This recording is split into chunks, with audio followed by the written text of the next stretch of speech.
Hare Krishna Hare Krishna Krishna Krishna Hare Hare Hare Rama Hare Rama. Record అయింది చూస్తుంది.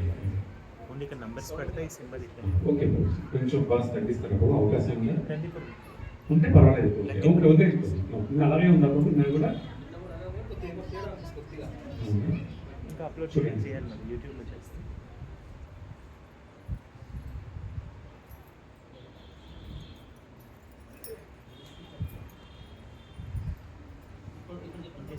హరే కృష్ణ హరే కృష్ణ కృష్ణ కృష్ణ హరే హరే హరే రామ హరే రామ రామ రామ హరే హరే.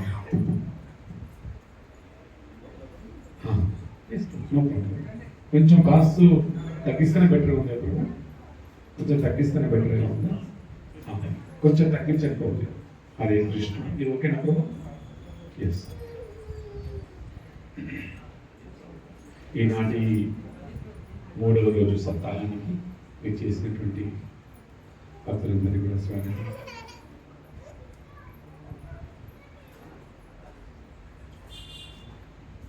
నిన్నటి రోజున వాళ్ళందరికీ కూడా చాలా చక్కగా ప్రధానమైనటువంటి భాగవతంలోని ఒక అద్భుతమైనటువంటి ఘటనని మేము అందరికీ కూడా శ్రవణం చేశాం. ప్రధానంగా ఏంటంటే నేను సౌనకాది ఋషులందరికీ కూడా ఒక మహాసత్రయజ్ఞాన్ని తలపైంది. ఆ సత్రయజ్ఞంలో భాగంగా అక్కడికి సూత పౌరాణికులు వారు సూత గోస్వాములు వారు అక్కడ వెళ్ళి చేయటం, వారికి చక్కగా స్వాగతం చెప్పి వారికి చక్కగా ఒక ఆసనం ఏర్పాటు చేసి అర్ఘ్యపాదులు ఇచ్చేసి నమస్కారం చేసుకొని పాదాలను ఆశ్రయించి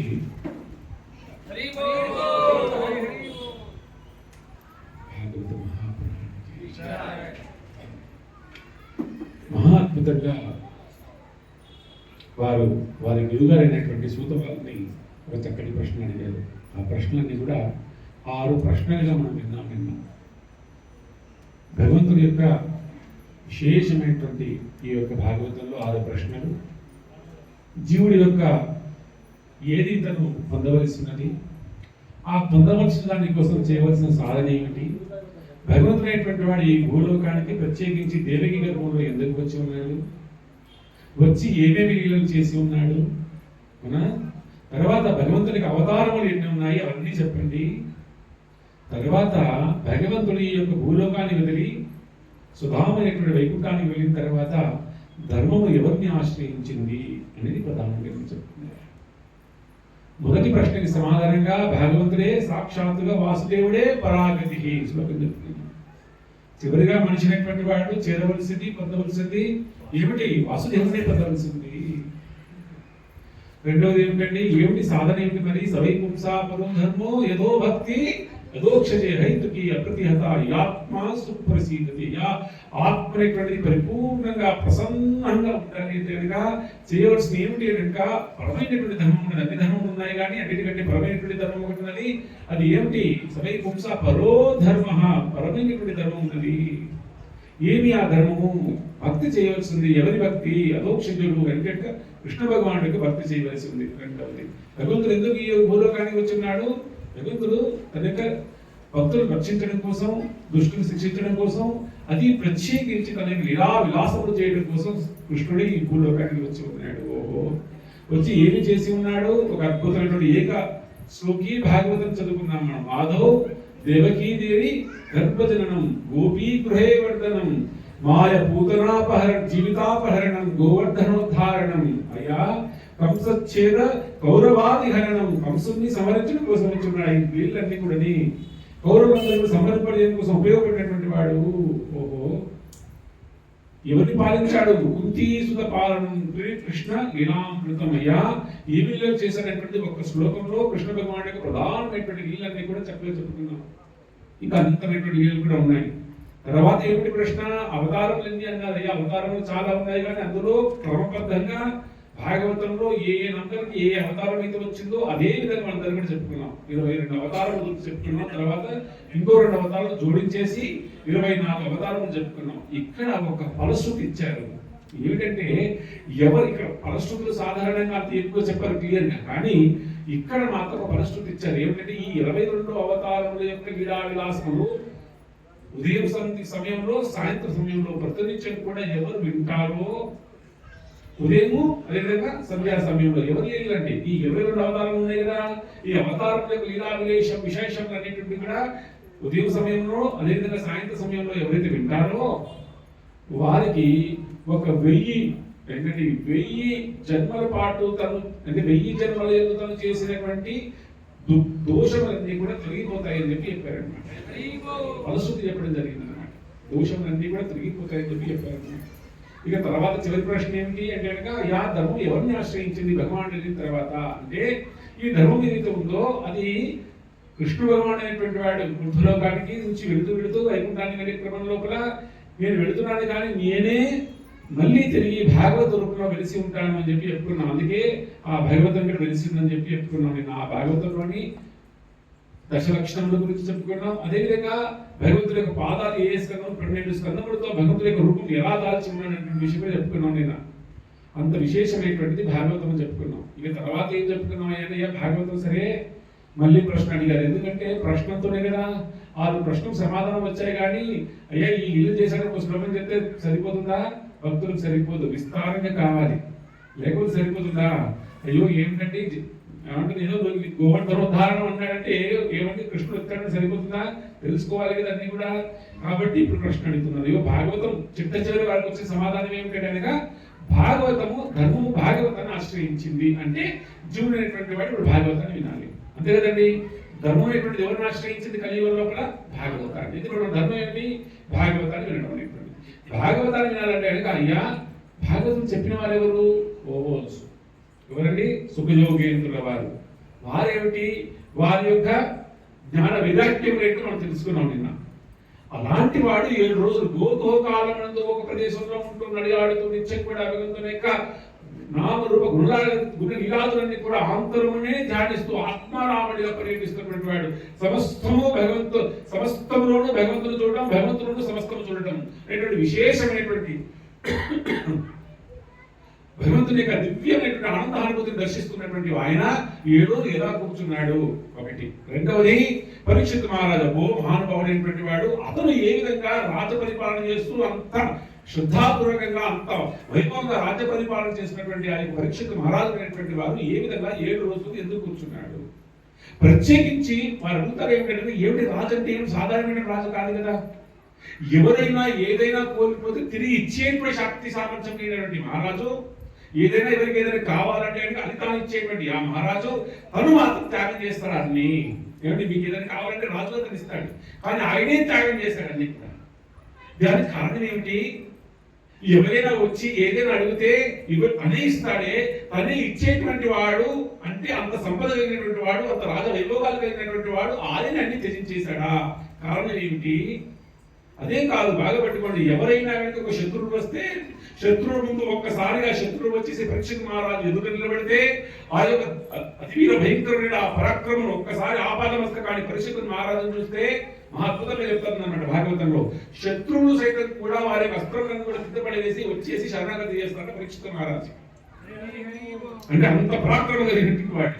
అంటే ఒక్కసారి పరీక్షితులు జయించడం కోసం అని చెప్పేసి శత్రువులు వచ్చి పరీక్షిత్ మహారాజు ఎదురుగా నిలబడితే ఒక్కసారి చూసి వెంటనే అన్ని పడివేసి వచ్చి పాదాలు పెట్టుకుంటారు. అలాంటి వాడు ఏ పదవి చేత అంటే ఈ సంస్థ ఏకఛత్రాధిపతితో ఉన్నటువంటి అధికారాన్ని ఎందుకు వదిలివేస్తాడు? ఎవరైనా వచ్చి ఏమైనా ఓడించారా? సాధ్యపడదు. ఎందుకు వదిలివేస్తాడు? ఎవరైనా తీసుకెళ్లారా? అది సాధ్యం కాదు. ఎందుకు కూర్చున్నారు ఇక్కడ ఇద్దరు అని చెప్పేసి అడిగారు. మహాద్భుతమైన ప్రశ్న. తర్వాత ఒక అద్భుతమైన ప్రశ్న అడిగారు. నేను ఏమిటంటే ఏడు ధర్మం భాగవతాన్ని ఆశ్రయించింది కదా, ఇప్పుడు ఈ భాగవతము ఎక్కడ ప్రకటితమైంది, ఎలా ప్రకటితమైంది, ఎక్కడ ఈ భాగవతం అనేటువంటి సప్తాహం జరిగింది? అవునా? ఇది అడగాలి కదండి, మనం కూడా తెలుసుకోవాలి కదా ఎక్కడ జరిగింది ఇది. ప్రత్యేకించి ఈ భాగవతం ప్రకటించడానికి ఎవరు ప్రేరేపించారు? ఇది ప్రశ్న అండి. ఇప్పుడు 6 ప్రశ్న అడిగా సరిపోదు కదా, ఇది కూడా కావాలి కదా. ఇక్కడ నేను మనం ఆపేసాం అనమాట. అవునా? ఈనాటి ఈ యొక్క ప్రశ్నలకు సమాధానంగా ఈనాటి యొక్క భాగవత వృత్తాంతాన్ని ప్రారంభించారు. అందరూ చేతులు జోడించండి. ఓం నమో భగవతే వాసుదేవాయ. ఓం నమో భగవతే వాసుదేవాయ. ఓం నమో భగవతే వాసుదేవాయ. నారాయణం నమస్కృత్యం నరం చైవ నరోత్తమం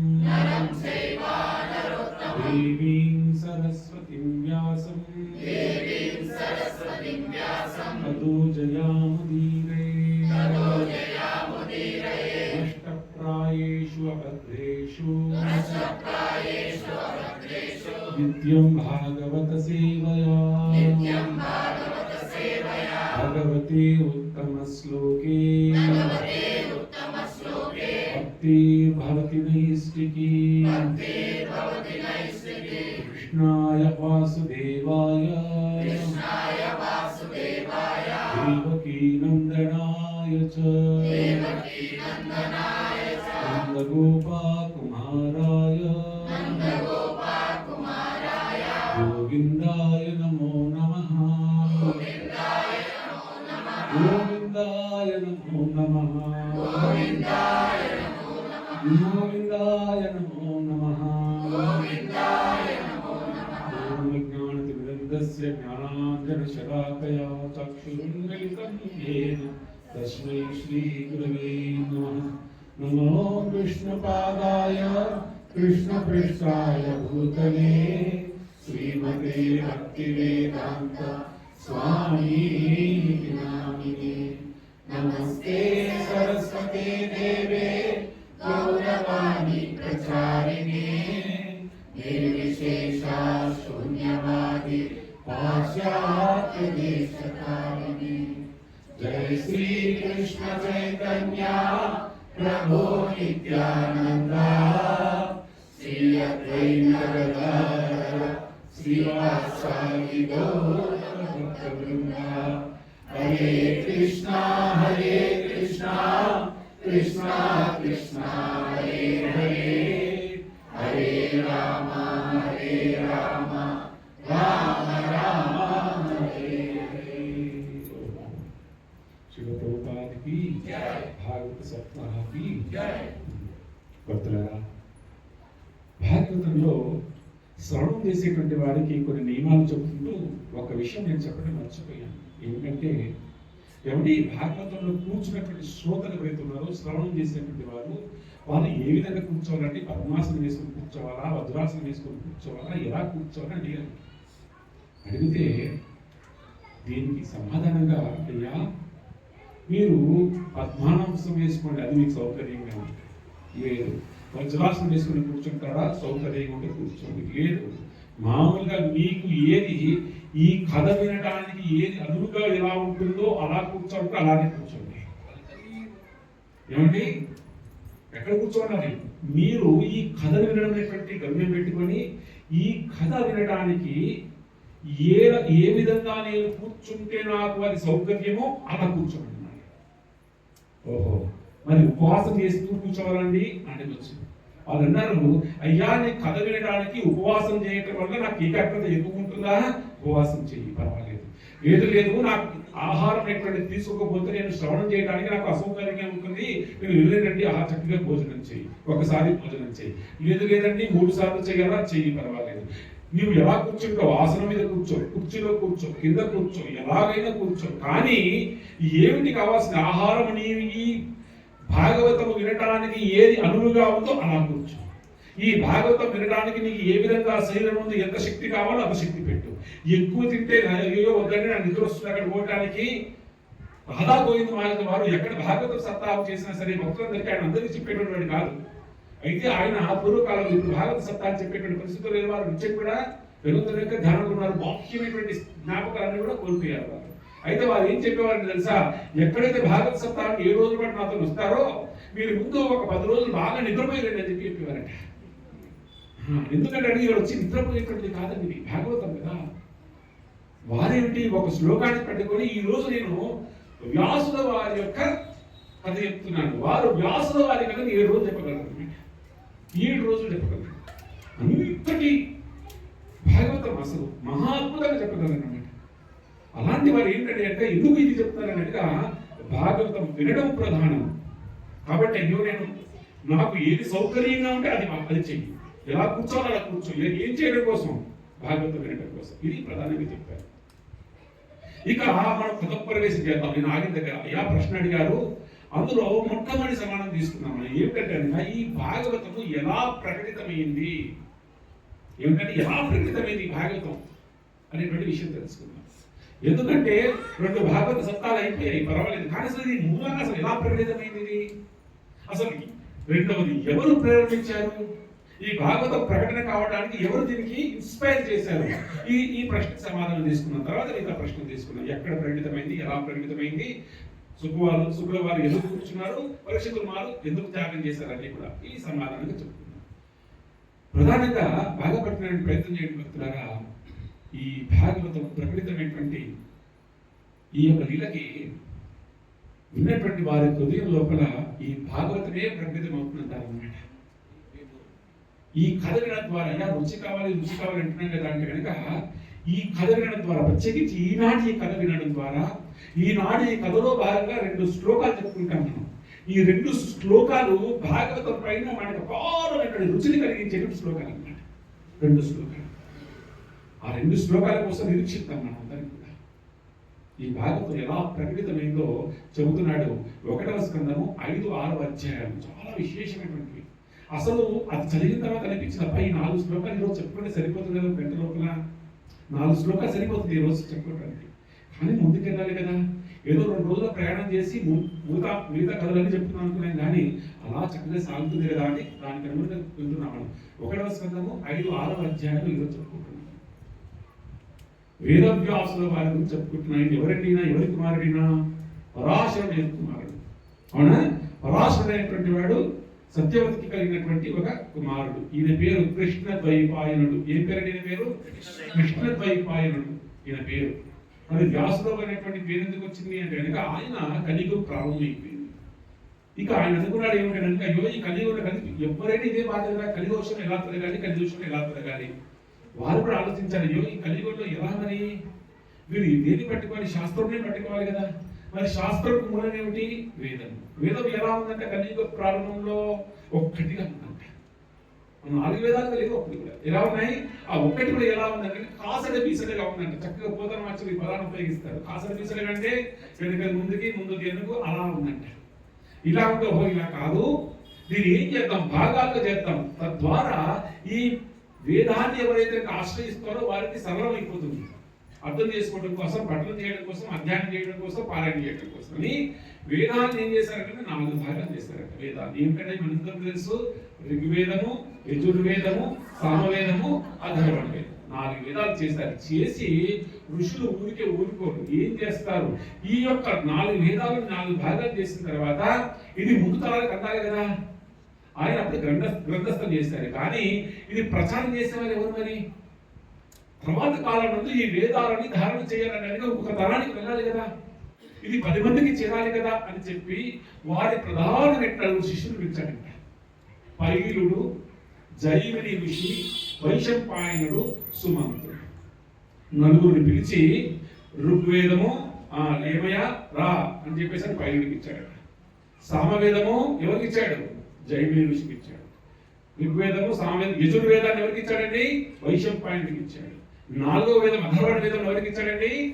సుమంతుడికి ఇచ్చి, అయ్యా మీరు ఏం చేయండి, ఈ 4 వేదాలని మీరు ప్రచారం చేస్తూ మీ యొక్క శిష్యులకి మీరు ప్రచారం చేస్తూ వెళ్ళిపోండి 4 వేదాలని అని అనుకున్నాడు. తర్వాత ఏం చేశాడు, వేదాలు చాలా కఠినంగా ఉన్నాయి, ఇది అర్థం చేసుకుని కాదు, ఇది ఉచ్చరించడమే కష్టతరం కదా. కలియుగం లోపల ఆయువు లేదు, ఏంటి జ్ఞాపశక్తి లేదు, విచక్షణ లేదు. మంద సుమంద మతయో మంద భాగ్య ఉపతుత, మనసు ఎప్పుడు కూడా చంచలంగా ఉంటుంది. ఎలా ఉంటుందంటే కనుక సముద్రంలో అలలు ఎలా ఎదురుగా ఎప్పుడు అలలు వస్తుంటాయో మనసులో అదే కోరికలు అలలు వస్తూనే ఉంటాయి కదా. అలాంటి వాడు వేదమా, అయ్యో చాలా కష్టము అని వేదం యొక్క సారం అంతా కూడా 549 శ్లోకాలకు పైగా వేదాంత సూత్రం రచన చేశాడు. అయినా అది సూత్రములే, చాలా కష్టం. అయ్యో ఇది కూడా సాధ్యం కదా అనుకుని అప్పుడు అనుకున్నాడు, అయ్యా ఈ కలియుగం లోపల ఏదైనా శాస్త్రం చెప్తే, సూత్రం చెప్తే అర్థం కాదు. ఏ రూపంలో చెప్పాలి? కథలో చెప్పాలి. ఏదైనా కథలో చెప్పాలని చెప్పేసి అని వెంటనే ఏం చేశాడు, మహా అద్భుతమైనటువంటి భగవంతుని యొక్క అంటే ఈ యొక్క చరిత్ర లోపల పురాణములు అంటే చరిత్ర అని అర్థం అనమాట. పురాణం అంటే ఏం కుకిటి పురాణం అని కాదు, మన యొక్క చరిత్ర. ఆ చరిత్రలో భాగంగా ఆంతరం అన్ని ధర్మాలు ఉంటాయి, సూక్ష్మ ధర్మాలు. ఇవి చెప్పాలనుకుంటున్నాము, పైకి మాత్రం చాలా కథలు కనిపిస్తాయి. అలా అన్ని పురాణములు రచన చేశాడంట. చేసి సరే ఏం చేశాడు, పురాణములు అన్ని చేసి రోమహర్షుడికి ఇచ్చాడు. రావయ్య అని సూతుడు అనేది రోమహర్షుడికి ఇచ్చేసాడు. ఇచ్చేసిన తర్వాత అనిపించింది, అయ్యా ఇచ్చాను కానీ ద్విజులైనటువంటి వారు, శూద్రులైనటువంటి వారు, తక్కువ మేధస్సు కలిగినటువంటి వారు కూడా ఈ పురాణాన్ని పట్టుకొని ఈ ధర్మాన్ని అర్థం చేసుకోలేదు. ఇప్పుడు వీరికి కూడా అర్థమైనటువంటి జ్ఞానం చెప్పాలి కదా, నేను ఏం రాయాలని చెప్పేసి 1,00,000కు పైగా శ్లోకాలతోని పంచమ వేదం అని చెప్పుకుంటానే అది ఏంటది, మహాభారతాన్ని రచన చేశారంట. మహాభారతాన్ని రచన చేసి రోమాశ్రుడికి ఇచ్చేశారు.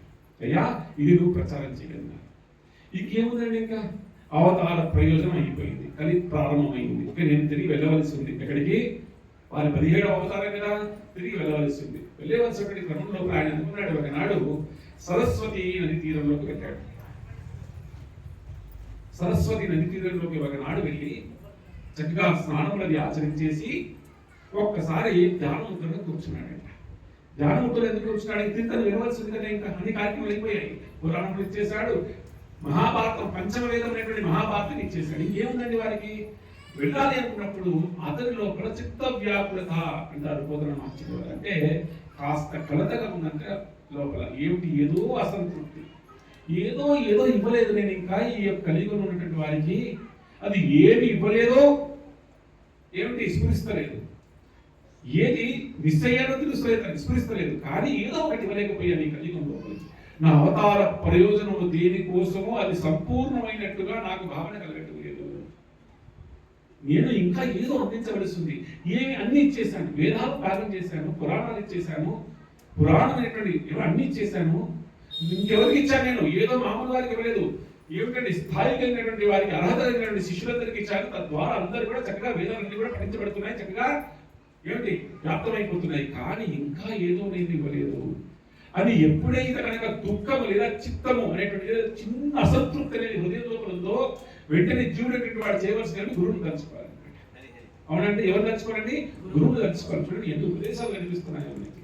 వెంటనే వారి గురుగారు ఎవరండి అంటే ఒక మామూలు వారు కాదండి, త్రిలోక సంచారైనటువంటి నారదుల వారు. నారద మహర్షుల వారిని ఒక్కసారిగా మనసులో ధ్యానం చేసుకున్నారంటే వెంటనే హృదయించేశారు. ఊరికే రారు మహానుభావులు, అయ్యో ఊరికే రారు మహానుభావులు అని చెప్పేసి ఊరికే రారు మహానుభావులు వెంటనే నారద మహర్షుల వారు వచ్చేసారట. ఒక్కసారి నమస్కారం చేసుకున్నారు. అయ్యా ఏ విధంగా అయితే సూర్యుడైనటువంటి వాడి ఈ ముల్లోకం నందు కూడా ఏమిటి ఈ భూమండలం పైన కూడా తన యొక్క వెలుగు కాంతి చేత అంధకారం తొలగిస్తాడో, మీరు మీ యొక్క జ్ఞానం అనేటువంటి కాంతి చేత ముల్లోకాలను కూడా అంధకారాన్ని తొలగిస్తారు కదయ్యా. ఎందుకు మీరు త్రిలోక సంచారైనటువంటి వారు. అయ్యా మీరే సాక్షాత్తుగా ఏమిటి బ్రహ్మ యొక్క మానసపుత్రుడైనటువంటి వారు, బ్రహ్మ ద్వారా జన్మించినటువంటి వారు, హృదయం నుంచి వచ్చినటువంటి వారు, త్రిలోక సంచారైనటువంటి వారు, భగవంతుడికి అత్యంత పరమ ప్రీతికరమైన భక్తులు మీరు, మాకు గురువు వర్యులు. కాబట్టి నాలో ఏదో ఈ దుఃఖం కనిపిస్తున్నది, దయచేసి అది ఏమిటో వినవించండి, నాకు నేనుగా తెలుసుకోలేకపోతున్నాను, ఈ దుఃఖానికి కారణం ఏమిటి, గురువుని కాబట్టి మీరే తెలియజేయండి. శరణాగతి. శిష్యుడు గురువు ముందు ఉండేటువంటి పరిస్థితి ఎలా ఉంటుందంటే కనుక, ఇంతకుముందు ఒక ఉదాహరణ చెప్పాను. ఏమిటంటే భిక్షా పాత్ర పెట్టుకొని ఒక ఇంటి ముందు ఒక భిక్షగాడు పాత్ర పెట్టుకొని ఏ విధంగా నిలబెడతాడో శిష్యుడు అనేటువంటి వాడు గురువు ముందు అలా నిలబడాలి. ఇలా భిక్షగాడు వచ్చేసి అమ్మ నాకు ఈ కూరనే వేయి, ఈ వంట వేయి, ఈ బియ్యం వేయి, ఇదే అడుగుతాడా, ఏది వస్తే అది కృష్ణార్పణం అంటూ కృష్ణానుగ్రహం అంటూ స్వీకరిస్తాడు. అలా ఉండాలంటే భగవంతుడు 17వ అవతారంలో వచ్చే తాను గురువును ఆశ్రయించి కూర్చొని గురువుని అడుగుతున్నాడు. మనం ఇంతటి వారం గురువు వద్దు అనడానికి అవునా? అది గురువు. ఎప్పుడు నేను గురువు అనేటువంటి పదం వాడుతున్నాను ప్రభుపాద వారిని ఉద్దేశించి, గుర్తుపెట్టుకున్నాను. ఎవరిని ఉద్దేశించండి? ప్రభుపాద వారిని ఉద్దేశించి, వైష్ణవాచార్యులను ఉద్దేశించేసి, రూపగోస్వామి వారిని ఉద్దేశించి, సనాతన గోస్వామి వారు, జీవ గోస్వామి వారు, విశ్వనాథ చక్రవర్తి ఠాకూర్ వారు భాగవతాన్ని ఇలా చిలికి వేశారండి. చిలికి రసాన్ని తీసుకున్నారు. ఈ సందర్భం కాబట్టి ఇంకా మనం ముందు ఓటలేదు ఆ రసంలోకి. మహాద్భుతంగా ఉంటుంది, రోమాంచకమైపోతుంది. భాగవతం అంటే ఆహా ఈ జీవితంలో ఇంతకంటే మించితే లేదనేటువంటి భావన కలుగుతుంది మనకి. కాబట్టి వచ్చారు కూర్చున్నారు, అర్ఘ్యపాదాలు ఇచ్చారు, నమస్కారం చేసుకున్నారు. ఈయన అన్నాడు, అయ్యా దాతవు, భారత శృతి విధాతవు, కామపు శక్తపు విజేతవు, అయ్యా నువ్వు ఎవరికి దాతవు? ఏమి దాతవు? శాస్త్రం దానం చేసినటువంటి వాడివి. ఈ యొక్క శాస్త్రమును మీదాన్ని అందించే విధాతవు, దీనికి ఆధారమైనటువంటి వాడి నువ్వే. కామాన్ని పరిపూర్ణంగా జయించినటువంటి వాడవు. ధర్మ పదార్థ నిర్ణేతవు నువ్వే. ధర్మాన్ని నిర్ణయం చేస్తావు. ఈ ధర్మము, ఇది అధర్మం అని చెప్పి ఎవరు నిర్ణయం చేశారు? మనకి వ్యాసవాదులు నిర్దేశించింది. నీలాంటి శాస్త్రము అంతా కూడా వడపోసి ఏది కావాలో చక్కగా చేసినటువంటి వాడివి, ఒక ప్రయోజనం కోసం అవతరించినటువంటి వాడివి. నీవు ఏమిటయ్యా, నీవేమిటి దుఃఖపడడం? పరశుడి కుమారా, నువ్వెందుకు దుఃఖపడుతున్నావు? నీలో ఈ యొక్క చిత్త వ్యాపకత ఎందుకు వచ్చింది అని చెప్పేసి అడిగాడంట. అయ్యా నాకు తెలియడం లేదు, అన్ని చేశాను కానీ ఏదో అసంతృప్తి. అంటే నిన్ను చూసిన తర్వాత నాకు ఉదయిస్తున్నది ఒక ఆలోచన. ఏమిటి అంటే, అయ్యా నిజమే, నీవు చాలా శాస్త్రములు రాచావు, చాలా విషయాలు చెప్పావు, కానీ బాగా పట్టుకోండి, ఆంతరమున ఏ శాస్త్రం నందు నువ్వు ఏదైతే చెప్పవలసిందో అది చెప్పకుండా అన్నీ చెప్పేశావు. తద్వారా ఏమైందంటే కనుక నీవు చెప్పినవి ఏమీ కూడా చెప్పనంటే. బాగా చూడండి, ఏమిటి ఏది చెప్పాలో అది చెప్పలేదు, అది కాకుండా మిగతా అన్నీ చెప్పేశావు. తద్వారా ఏమిటి దాని యొక్క పరిపూర్ణత, దాని యొక్క పర్యవసానం ఏమిటంటే నీవు ఎన్ని చెప్పినా సరే అది ఏమి చెప్పినట్టే లెక్క, ఏం చెప్పనంటే అని. తను చేసిన దాంట్లో ఏది కోల్పోయాడో, ఏది జోడించలేదో, ఏది అందులో పెట్టలేదో, ఏది తను చెప్పలేదో ఆ విషయాలు చెప్తున్నాడు. ఎంత అద్భుతంగా ఈ ప్రవచనము! ఓహో, శాస్త్రం అంటే సిద్ధాంతమే కానీ మహా అద్భుతమైనటువంటి సిద్ధాంతం. భాగవత సిద్ధాంతం చెప్తున్నా. వ్యాస నువ్వు ఏం చేసావు? మొట్టమొదటి పెట్టుకోండి, ఒక్కొక్క పాయింట్ పెట్టుకోండి. నువ్వు ఏం చేస్తావంటే కనుక అన్ని శాస్త్రాల్లో ఏం చేస్తామంటే కనుక జీవుడు అనేటువంటి వాడు సహజంగానే ఆనందించాలనుకుంటాడు, భోగించాలనుకుంటాడు, ఏదో తినాలనుకుంటాడు, ఏదో వినాలనుకుంటాడు, భోగించాలనుకుంటాడు, ఎంజాయ్ చేయాలనుకుంటాడు. నువ్వేం చేసావు? వాడు ఏ విధంగా భోగించాలో అన్ని చెప్పేస్తావు. నువ్వే చెప్పేస్తావు అన్ని. ఉదాహరణకి తనకు ధనం కావాలి, ఏది చేసే ధనం పొందుతావో చెప్పేశావు. అవునా? ఇది చేస్తే ఉదాహరణకి ఈ మంత్రం చదువు లేదా యజ్ఞం చేయి, నీకేమొస్తుంది? ఐశ్వర్యం వస్తుందని చెప్పేశావు. బాగా ఉంది. కానీ ఈ భౌతిక చేతులు అన్ని భోగించాలనుకునేటువంటి జీవులు నువ్వు చెప్పినటువంటి మాటలు విని ఇది భోగిస్తూ ఇక్కడే దుఃఖపడుతున్నాడు కదా. అవునా? ఏమైనా ఎక్కడున్నాడు? ఇప్పుడు ధనం వచ్చింది, ధనం ఏం చేస్తుంది? ఇక్కడే వస్తుందా, పైకి తీసుకెళ్తుందా? ఇక్కడే ఉంటుంది కదా. నువ్వు ఏం చేసావు? పైగా అది చాలా భయంకరమైనటువంటి వ్యతిరేకమైనటువంటి రిజల్ట్ ఇస్తుందంట. ఎలా? ఉదాహరణకి జీవుడిని వాడు తినాలనుకుంటాడు, రుచి. నాలుక చాలా కష్టతరం. జిహ్వా వేగం. అయ్యా నువ్వు భక్తుల పని చేయాలనగా మొట్టమొదటి జయించవలసిన నాలుగు అన్నారు. రెండు ఏమిటి? ఒకటి మాట, రెండు రుచి. ఈ రెండు చేస్తున్న నాలుక, ఈ రెండు కష్టం. ఏమండి, నేను బాగా మాట్లాడుకుని ఆగలుగుతామా? ఎదుటి వాడు ఏదో చేస్తున్నాడు, వాడికి నేను ఏదో చెప్పాలి. అయ్యా చెప్పకుండా ఉంటావా నువ్వు? ఏమండి, వాళ్ళు ఏదో తప్పు చేస్తున్నారు, ఏం చెప్పాలి? నాకు తెలుసు బాబు, నీకు ఇది కాదు. ఎంత ఆపుకోవడం ఎంత కష్టం అండి. ఒక శబ్దం నువ్వు ఆపుకోవడం అనేది ఎంత కష్టము. అందుకంటారు పెద్దలు, ఆచార్యుల వారు, అయ్యా నీ శబ్దం నేను ఆదుకోవడంత వరకు అది నీ ఆధీనంలో ఉన్నట్టు. శబ్దం బయటికి వెళ్ళిందా మాట రూపంలో, దానికి నువ్వు ఆధీనమైనట్టు. అవునా? శబ్దము లోపల ఉన్నంత వరకు అది నీ ఆధీనంలో ఉన్నట్టు. శబ్దం బయటికి వెళ్ళిన మాట రూపంలో దానికి నువ్వు దాసుడైనట్టు. కాబట్టి ఆలోచించి మాట్లాడాలి కదా.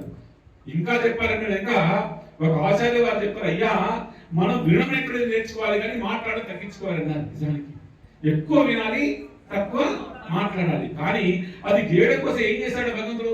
రెండు చెవులు ఇచ్చాడట, మాట్లాడే రోజు మాత్రం ఒకటి ఇచ్చాడట. అంతేనా? ఎందుకు? అయ్యా రెండు చెవుల ద్వారా విను, మాట్లాడే మాత్రం ఆలోచించి మాట్లాడు, ఒకటే ఇచ్చాడు. కారణం ఏమిటి? ఎక్కువ వినడం, తక్కువ మాట్లాడటం.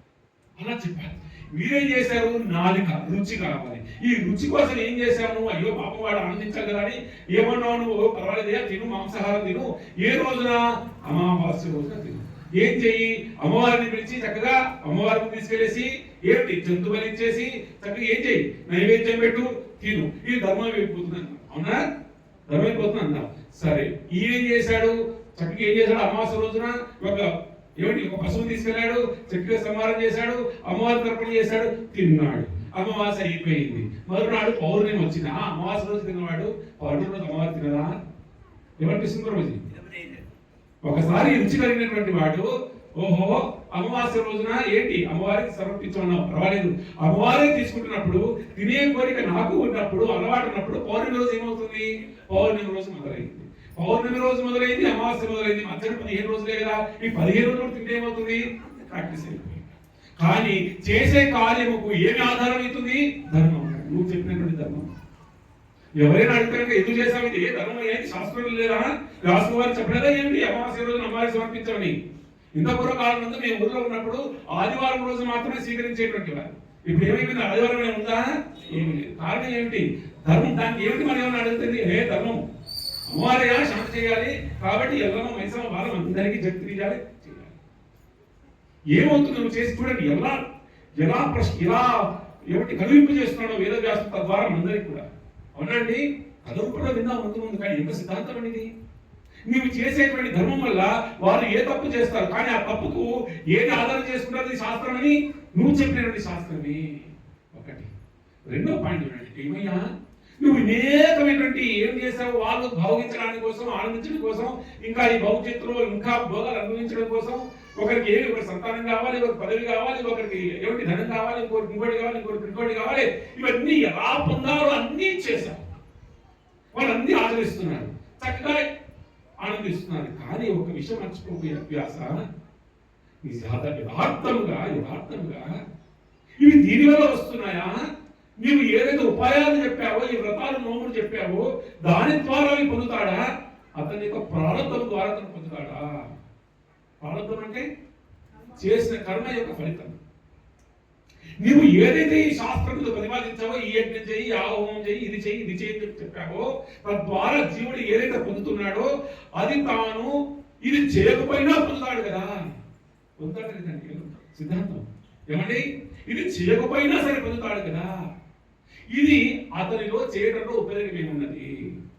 ఏ ధర్మం మీద నువ్వు చెబుతున్నావో, ఈ ధర్మం ద్వారా ఏ సుఖమైతే జీవుడు పొందుతాడో, ఈ ధర్మం లేకపోయి నువ్వు చెప్పినటువంటి ధర్మం తను ఆచరించకపోయినప్పటికీ కూడా ప్రారంభము చేత తను అది పొందుతాడు. అవునా? సరే, అదే పొందుతాడా అని అంటే లేదు. దాంతో పాటు ఇంకొకటి ఉన్నది. ఇది బంధములతో కూడినటువంటిది. డ్యుయాలిటీ అంటాం. ఏమిటి? రాత్రి ఉంటే పగలుంటుంది, పగలుంటే రాత్రి ఉంటుంది. నువ్వు ఏమిటి భౌతిక జగత్తులో ఏ సుఖమైతే వాడు పొందుతున్నాడో, వాడు సుఖము ఇది సుఖము అనుకోవాలంటే వాడికి ఒక దుఃఖం కావాలి. ఏమండి, దుఃఖం అనేది లేదనుకోండి, వాడు సుఖం ఏం పొందుతాడు? ఈ ఊర్లో అందరికీ ₹1 సమానంగా ఇస్తే ఎవడు ధనవంతుడని చెప్తాం, ఎవడు పేదవాడని చెప్తాం. నేను ధనవంతున్నాను గర్వపడాలన్నా, అయ్యో నేను పేదవాడిని చెప్పేసానన్నా, ఒక దగ్గర ఉండొద్దు, ఒక దగ్గర ఉండాలి. ఈ ఉండేవాడు లేనివాడు లేకపోతే ఉన్నవాడు ఉన్నట్టు కాదు, లేనివాడు లేనట్టు కాదు. అవునా? కాబట్టి ఇప్పుడు ఏం చేసావు? నువ్వు ఏదైతే కనుక నువ్వు వారికి అందిస్తున్నావో తద్వారా నువ్వు అందించకపోయినా ప్రారంభంలో వారికి వస్తుంది. దానితో పాటు దుఃఖం కూడా వస్తుంది కదయ్యా. ఈ సుఖములో దుఃఖం అనేటువంటి ఈ చక్రంలోంచి ఎన్నడూ బయటికి రాడు కదా జీవుడు. నువ్వు ఎన్ని శాస్త్రాలు చేసినా, ఎన్ని ఉపాయాలను చెప్పినా, ఎన్ని ధర్మ సూక్ష్మలు చెప్పినా ఏవి కూడా జీవుడిని ఈ భౌతిక జగత్తులో ఆ బ్రహ్మలోకాన్ని దాటి వేదాన్ని దాటి శాశ్వతమైనటువంటి భగవంతుని యొక్క సన్నిధిని, పరమైనటువంటి ఆ వైకుంఠాన్ని దీని ద్వారా పొందగలడా? పొందగలడాన్ని పొందలేడు కదయ్యా. ఏమిటి? ఎందుకు పొందాలి? జీవుడి యొక్క పరమైనటువంటి లక్ష్యం అదే కదా. అది పొందాలంటే ఏది కావాలో అది చెయ్యకుండా ఏది అవసరం లేదో అది మాత్రం మొత్తం చేశావు జీవితం అంతా. అవునండి, మొత్తం చేశావు. చేసి చిట్టు చివరికి ఈ రోజు నీ యొక్క దుఃఖానికి అదే కారణమై ఉన్నది. రెండవ పాయింట్. మూడో పాయింట్ అనేది చూడండి ఎంత విస్తారంగా చెప్పుకో. ఇంకా ఏమిటి నువ్వు చేసినటువంటిది? అయ్యా, ఈ శాస్త్రంలో ఏమైతే నువ్వు చెప్పి ఉన్నావో దీన్ని ఎవరు పఠిస్తున్నారు అంటే కనుక ఉదాహరణగా ఒక 2 తీర్థాలను చెప్తారన్నమాట. 2 తీర్థములు అంటే చెప్పుని ఒక తీర్థము దగ్గర పిండములు దానం చేస్తే అక్కడికి ఏమొస్తాయండి? కాకులు వస్తాయి. ఏమొస్తాయండి? కాకులు వస్తాయి. ఎందుకు? పిండం తినడానికి. మరొక క్షేత్రం ఉన్నదంట. ఆ క్షేత్రంలో ముత్యాలు ఉన్నాయంట.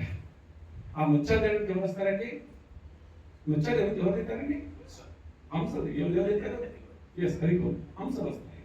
ఒక తటాకం నందు, ఒక తీరం నందు, ఒక రేవు నందు పిండ ప్రదానం చేస్తుంటే ఆ పిండం తినడానికి కాకులు వచ్చేసి ఆ యొక్క తీరం అంతా కూడా ఏం చేస్తాయని అంతా కూడా బురద చేసి పడేస్తాయి. అక్కడ పిండములు ఉన్నాయి కాబట్టి అక్కడికి కాకులే వస్తాయి. కావు కావు అంటే శబ్దాలు చేస్తూ ఆ యొక్క రేవంతా కూడా ఎలా చేస్తున్నది? అది బురద చేస్తుంది. ఈ బురద చేసేటువంటి కాకులు తినేటువంటి ఈ యొక్క ప్రదేశానికి అంశాలు వస్తాయా? అంశాలు వస్తాయండి. అంశాలు ఎక్కడొస్తాయి? యా మానస సరోవరం నందు మహాద్భుతంగా వృక్షాలనేటువంటి ఉంటాయి. సముద్రం లోపల, ఆ యొక్క నదీ తీరం లోపల ఆ యొక్క వృక్షాలు తింటూ చక్కగా అంశాలు అక్కడికి వస్తాయంట. అయ్యా ఇక్కడ సమాధానం చెప్తున్నాను. నేను ఒక పద్యం ఎప్పుడు వాడుతుంటాను. యాక్చువల్గా ఇందులో 3 పద్యాలని ఎప్పుడైనా వాడుతూ ఉంటాను. హరినామంబు సుఖసేయుకావ్యము, హరినామంబు సుఖసేయుకావ్యము, సువర్ణామోజ హంసావళి సురప్రాచితమైన మానస సరస్ఫూర్తి వెలుగొందు. అయ్యా నీ యొక్క కావ్యం అన్ని రాశావు, కానీ ఏ కావ్యంలో అయితేనగా భగవంతుని యొక్క నామము, భగవంతుని యొక్క రూపము, భగవంతుని యొక్క లీల, భగవంతుని యొక్క గుణములు ఇవి ఆ యొక్క శాస్త్రం నందు వైభవంగా కీర్తించబడతాయో అది మానస సరోవరం అయిపోతుంది. ఆ కావ్యం ఎలా అయిపోతుందని అక్కడికి ఎవరు వస్తారట? హంసావళి సురప్రాచితమైన మానస సరస్ఫూర్తి వెలుగుతాయా. ఎప్పుడైతే కనుక ఏ కావ్యమునందో, గ్రంథమునందో, పుస్తకమునందో ఈ యొక్క విశేషమైనటువంటి ఆ యొక్క సబ్జెక్ట్ లో భగవంతుని యొక్క నామం అనేది జోడించబడిందో, భగవంతుని యొక్క రూపము, నామము, హరి యొక్క లీలని చెప్పబడిందో అది మానస సరోవరం అయిపోతుంది. ఇప్పుడు ఆ మానస సరోవరానికి ఎవరు వస్తారండి? అందులో ముత్యాల లాంటి చక్కని లీలలు ఉన్నాయి. అవి స్వీకరించడానికి ఎవరు వస్తారు? పరమహంసలు వస్తారు. అంశాన్ని ఏంటండి? పాలు నీళ్ళని ఇస్తే ఏం చేస్తున్నది? నీళ్ళని వేరు చేసి పాలనే స్వీకరిస్తుంది, ముత్యాలను తీసుకుంటుంది. అలాంటి హంసలు వచ్చి, పరమహంసలు వచ్చి వీళ్ళు రాసినటువంటి ఇతరమైనటువంటి కాకులు తినేటువంటి కావ్యాలు ఉన్నారు. నేను అంటలేదండి, శాస్త్రం చెప్పండి. కాకులు అనేటువంటివి ఎక్కడ పిండాలు తినేటువంటి ప్రదేశంలో దేవుందో అలాంటివి ఇంకా శాస్త్రాలన్నీ కూడా. మరి హంసలు అక్కడికి రాగలుగుతాయా? అది నువ్వు చెప్పలేకపోయావు కదయ్యా. 4వ అని చెప్పి ఇంకొక అద్భుతమైన విషయం చెప్పాను. ఏమిటంటే నువ్వు ఏం చేస్తావంటే కనుక 4.5వ పాయింట్ ఏమిటంటే కనుక, అయ్యా నువ్వు ఏం చేస్తావంటే కనుక ఈ యొక్క శాస్త్రం లోపల అనేకమైనటువంటి కార్యాలు చెప్పావు. ఇది చేయాలి. ఏం ఆధారంగా చెప్పావంటే వర్ణముల ఆధారంగా చెప్పావు. బ్రాహ్మణులైతే మీరు ఇది చేయండి, క్షత్రులు అవో మీరు ఇది చేయండి, ఓహో వైశ్యులు మీరు ఇది చేయండి, ఓహో మీరు శుద్ధులు ఇది చేయండి. వారి వారి వర్ణాలను బట్టి చెప్పావు. ఎందుకు చెప్పావు అంటే కనుక, అయ్యా ఒక వర్ణం వాడు అది ఆచరిస్తూ ఇంకొక దానికి వెళ్ళిపోవాలని చెప్పేసి. కానీ ఈ చేసేటువంటి శాస్త్రాలు ఏవైతే ఉన్నాయో ఆ వర్ణము వారు అందులోనే ఉండే విధంగా ఉన్నాయి తప్ప ఇంకొక స్థాయి ఎత్తే విధంగా ఏ శాస్త్రం కనిపించదు.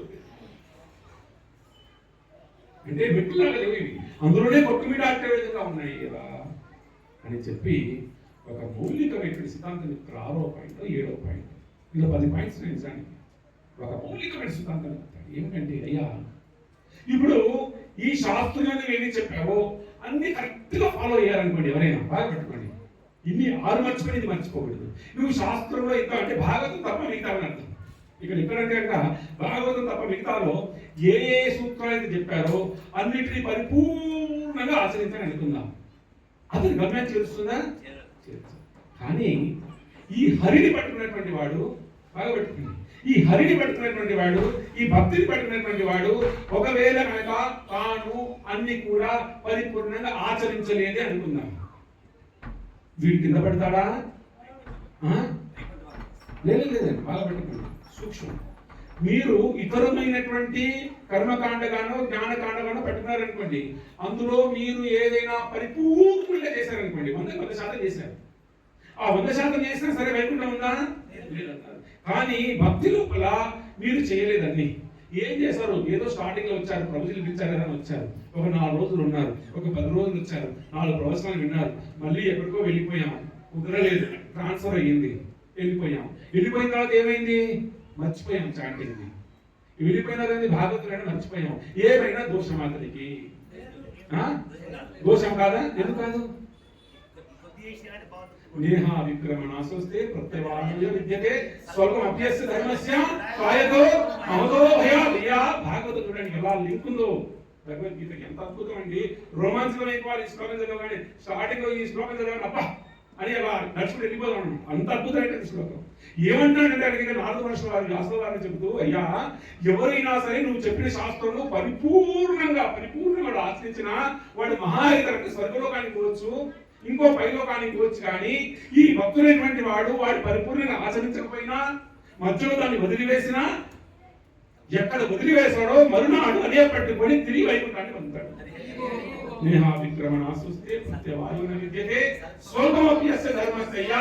స్వల్పము కించిత్తు భక్తిని పెట్టుకున్నా సరే, వాడు 100% పెట్టుకున్నాడు ఇతర శాస్త్రాలని, నేను భాగవతంలో ఒక శ్లోకాన్ని పెట్టుకున్నాను అయినా పర్వాలేదు, వాడు 100 శాస్త్రాలు పెట్టుకున్నా సరే, వాడు వెళ్ళేటువంటి బ్రహ్మలోకం వరకు, కానీ నేను ఒక్క శ్లోకం పెట్టుకున్నా సరే, ఈ శ్లోకం నేను ఎక్కడ తీసుకెళ్తుందని ఒకనాడు వైకుంఠాన్ని తీసుకెళ్తుంది కదా. ఎంత though everything is perfect apart from Bhagavatam is imperfect.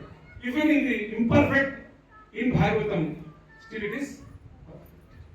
ఏం అద్భుతమైన సిద్ధాంతం ఇది! అబ్బా, ఏం అద్భుతమో, మహా అద్భుతమో, ఆహా అనిపిస్తుంది. అయ్యా, మేము ఈ భాగవతాన్ని ఆశ్రయించామని గర్వంగా చెప్తున్నటువంటి శ్లోకం అండి. మేము భక్తిని స్వీకరించాము గర్వంగా చెప్తున్నటువంటిది, ఛాతి ఎత్తి చెప్తున్నటువంటి. అయ్యా, మేము ఏంటి భక్తిని ఆశ్రయిస్తున్నాం, హరిభక్తిని ఆశ్రయిస్తున్నాం. దేని ఆధారంగా? భాగవతం ఆధారంగా చేస్తున్నాం. ఒక వ్యక్తి అనేటువంటి వాడు చూడండి ఎలా చెప్తున్నాడో వ్యాసుల వారు చెప్పి, ఏమయ్యా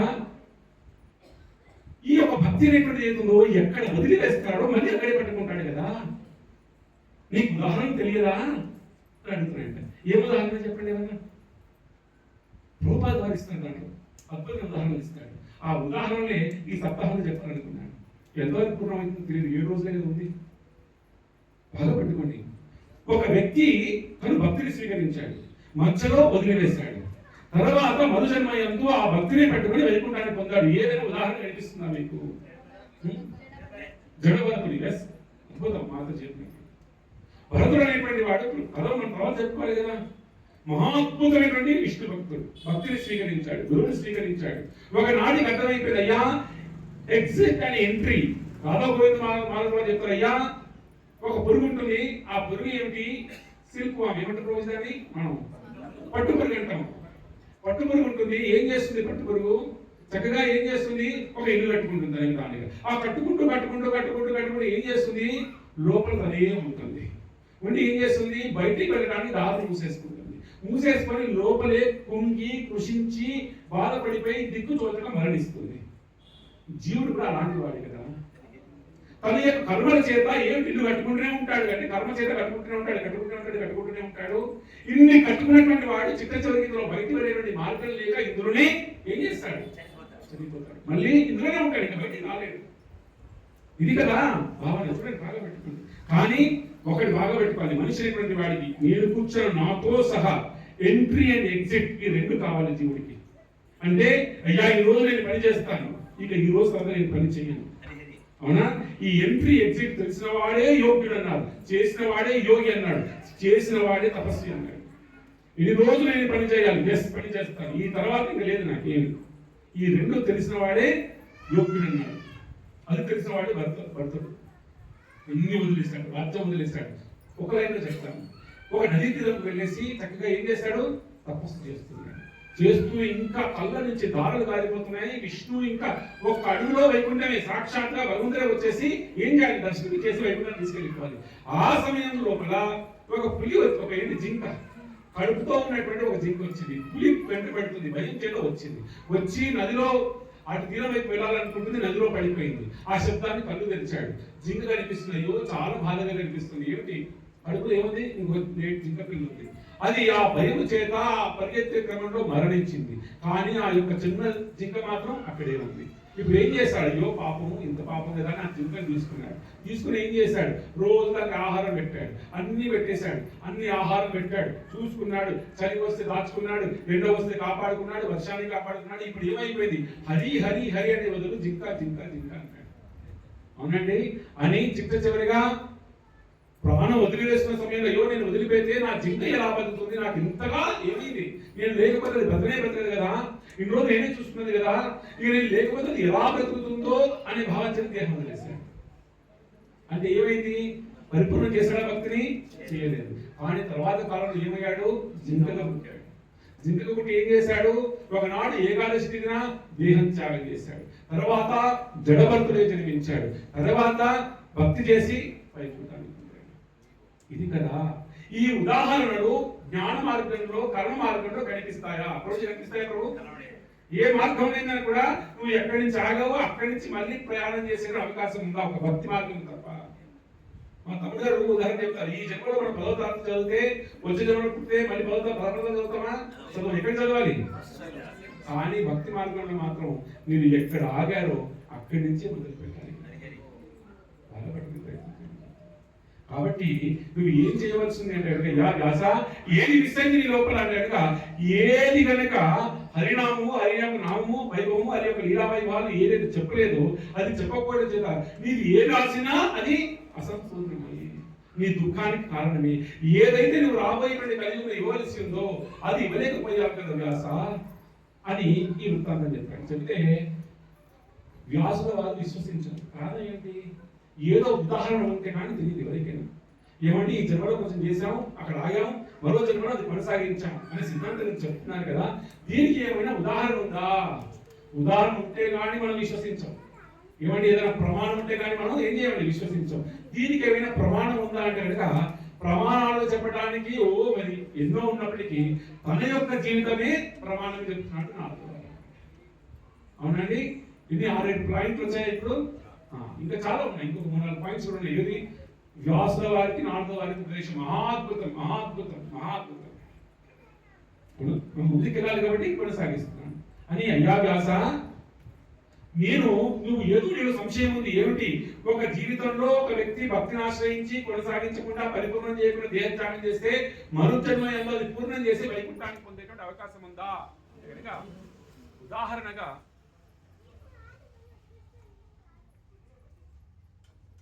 వినపడుతున్నా ప్రభుజీ? పర్వాలేదా? ప్రభుజీ?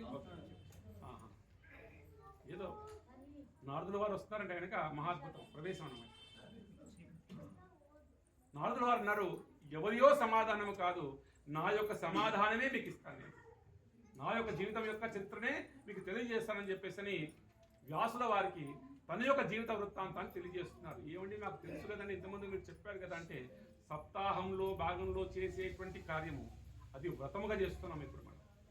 ఏమండి ఇంతకుముందు సరదాగా వింటాం, ఇదేంది వ్రతంలో చేస్తున్నాం సప్తాహం కాబట్టి అందు క్రమంలో ఖచ్చితంగా చెప్పవలసినటువంటి లీల కాబట్టి. అవునా?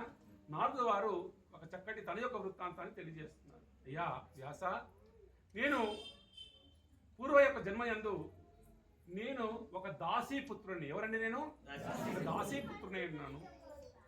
నాకు తండ్రి లేరు, సోదరులు లేరు, ఉన్నటువంటి ఇద్దరమే, మా తల్లి నేను. ఏం చేసేది మా తల్లి అంటే కనుక దాసీ పని చేసేది. 10 మంది ఇంటిలోకి వెళ్ళేసి ఏదో చిన్న చిన్న పనులు చేసి మా యొక్క పొట్ట నింపుకోవడం కోసం జీవితాధారంగా దాసీగా పనిచేసేటువంటి. కానీ ఊరికే రారు కదా మహానుభావులైనటువంటి వారు. అది చాతుర్మాసం జరిగేటువంటి సమయము. చాతుర్మాస వ్రతాన్ని ఆచరించాలంటే కనుక ఎవరైనా సరే పర్యటించేటువంటి వారు ఆ పర్యటన ఆపుకొని ఒక ప్రదేశంలో ఉండి భగవంతుని యొక్క భక్తిని ఆచరించి తాదాప్యత పొందేటువంటి వారు. చాతుర్మాస వ్రతము చాలా విశేషమైనటువంటిది వైష్ణవ సాంప్రదాయంలో. అయితే ఆ యొక్క క్రమం లోపల ఒకనాడు మా ఊరికి కొంతమంది విష్ణు భక్తులు వచ్చారు, హరిభక్తులు వచ్చారు. ఎవరు వచ్చారండి? హరిభక్తులు వచ్చారు. వచ్చి మా గ్రామస్తులందరినీ అడిగారు, అయ్యా ఏమయ్యా, మేము చాతుర్మాస వ్రతాన్ని మేము పూర్తి చేయాలనుకుంటున్నాం, మీ యొక్క గ్రామంలో మేము ఉండటానికి అవకాశం ఉందా అని అడిగారంట. అయ్యో అదేం భాగ్యం అండి, అంత భాగ్యమా మాకు?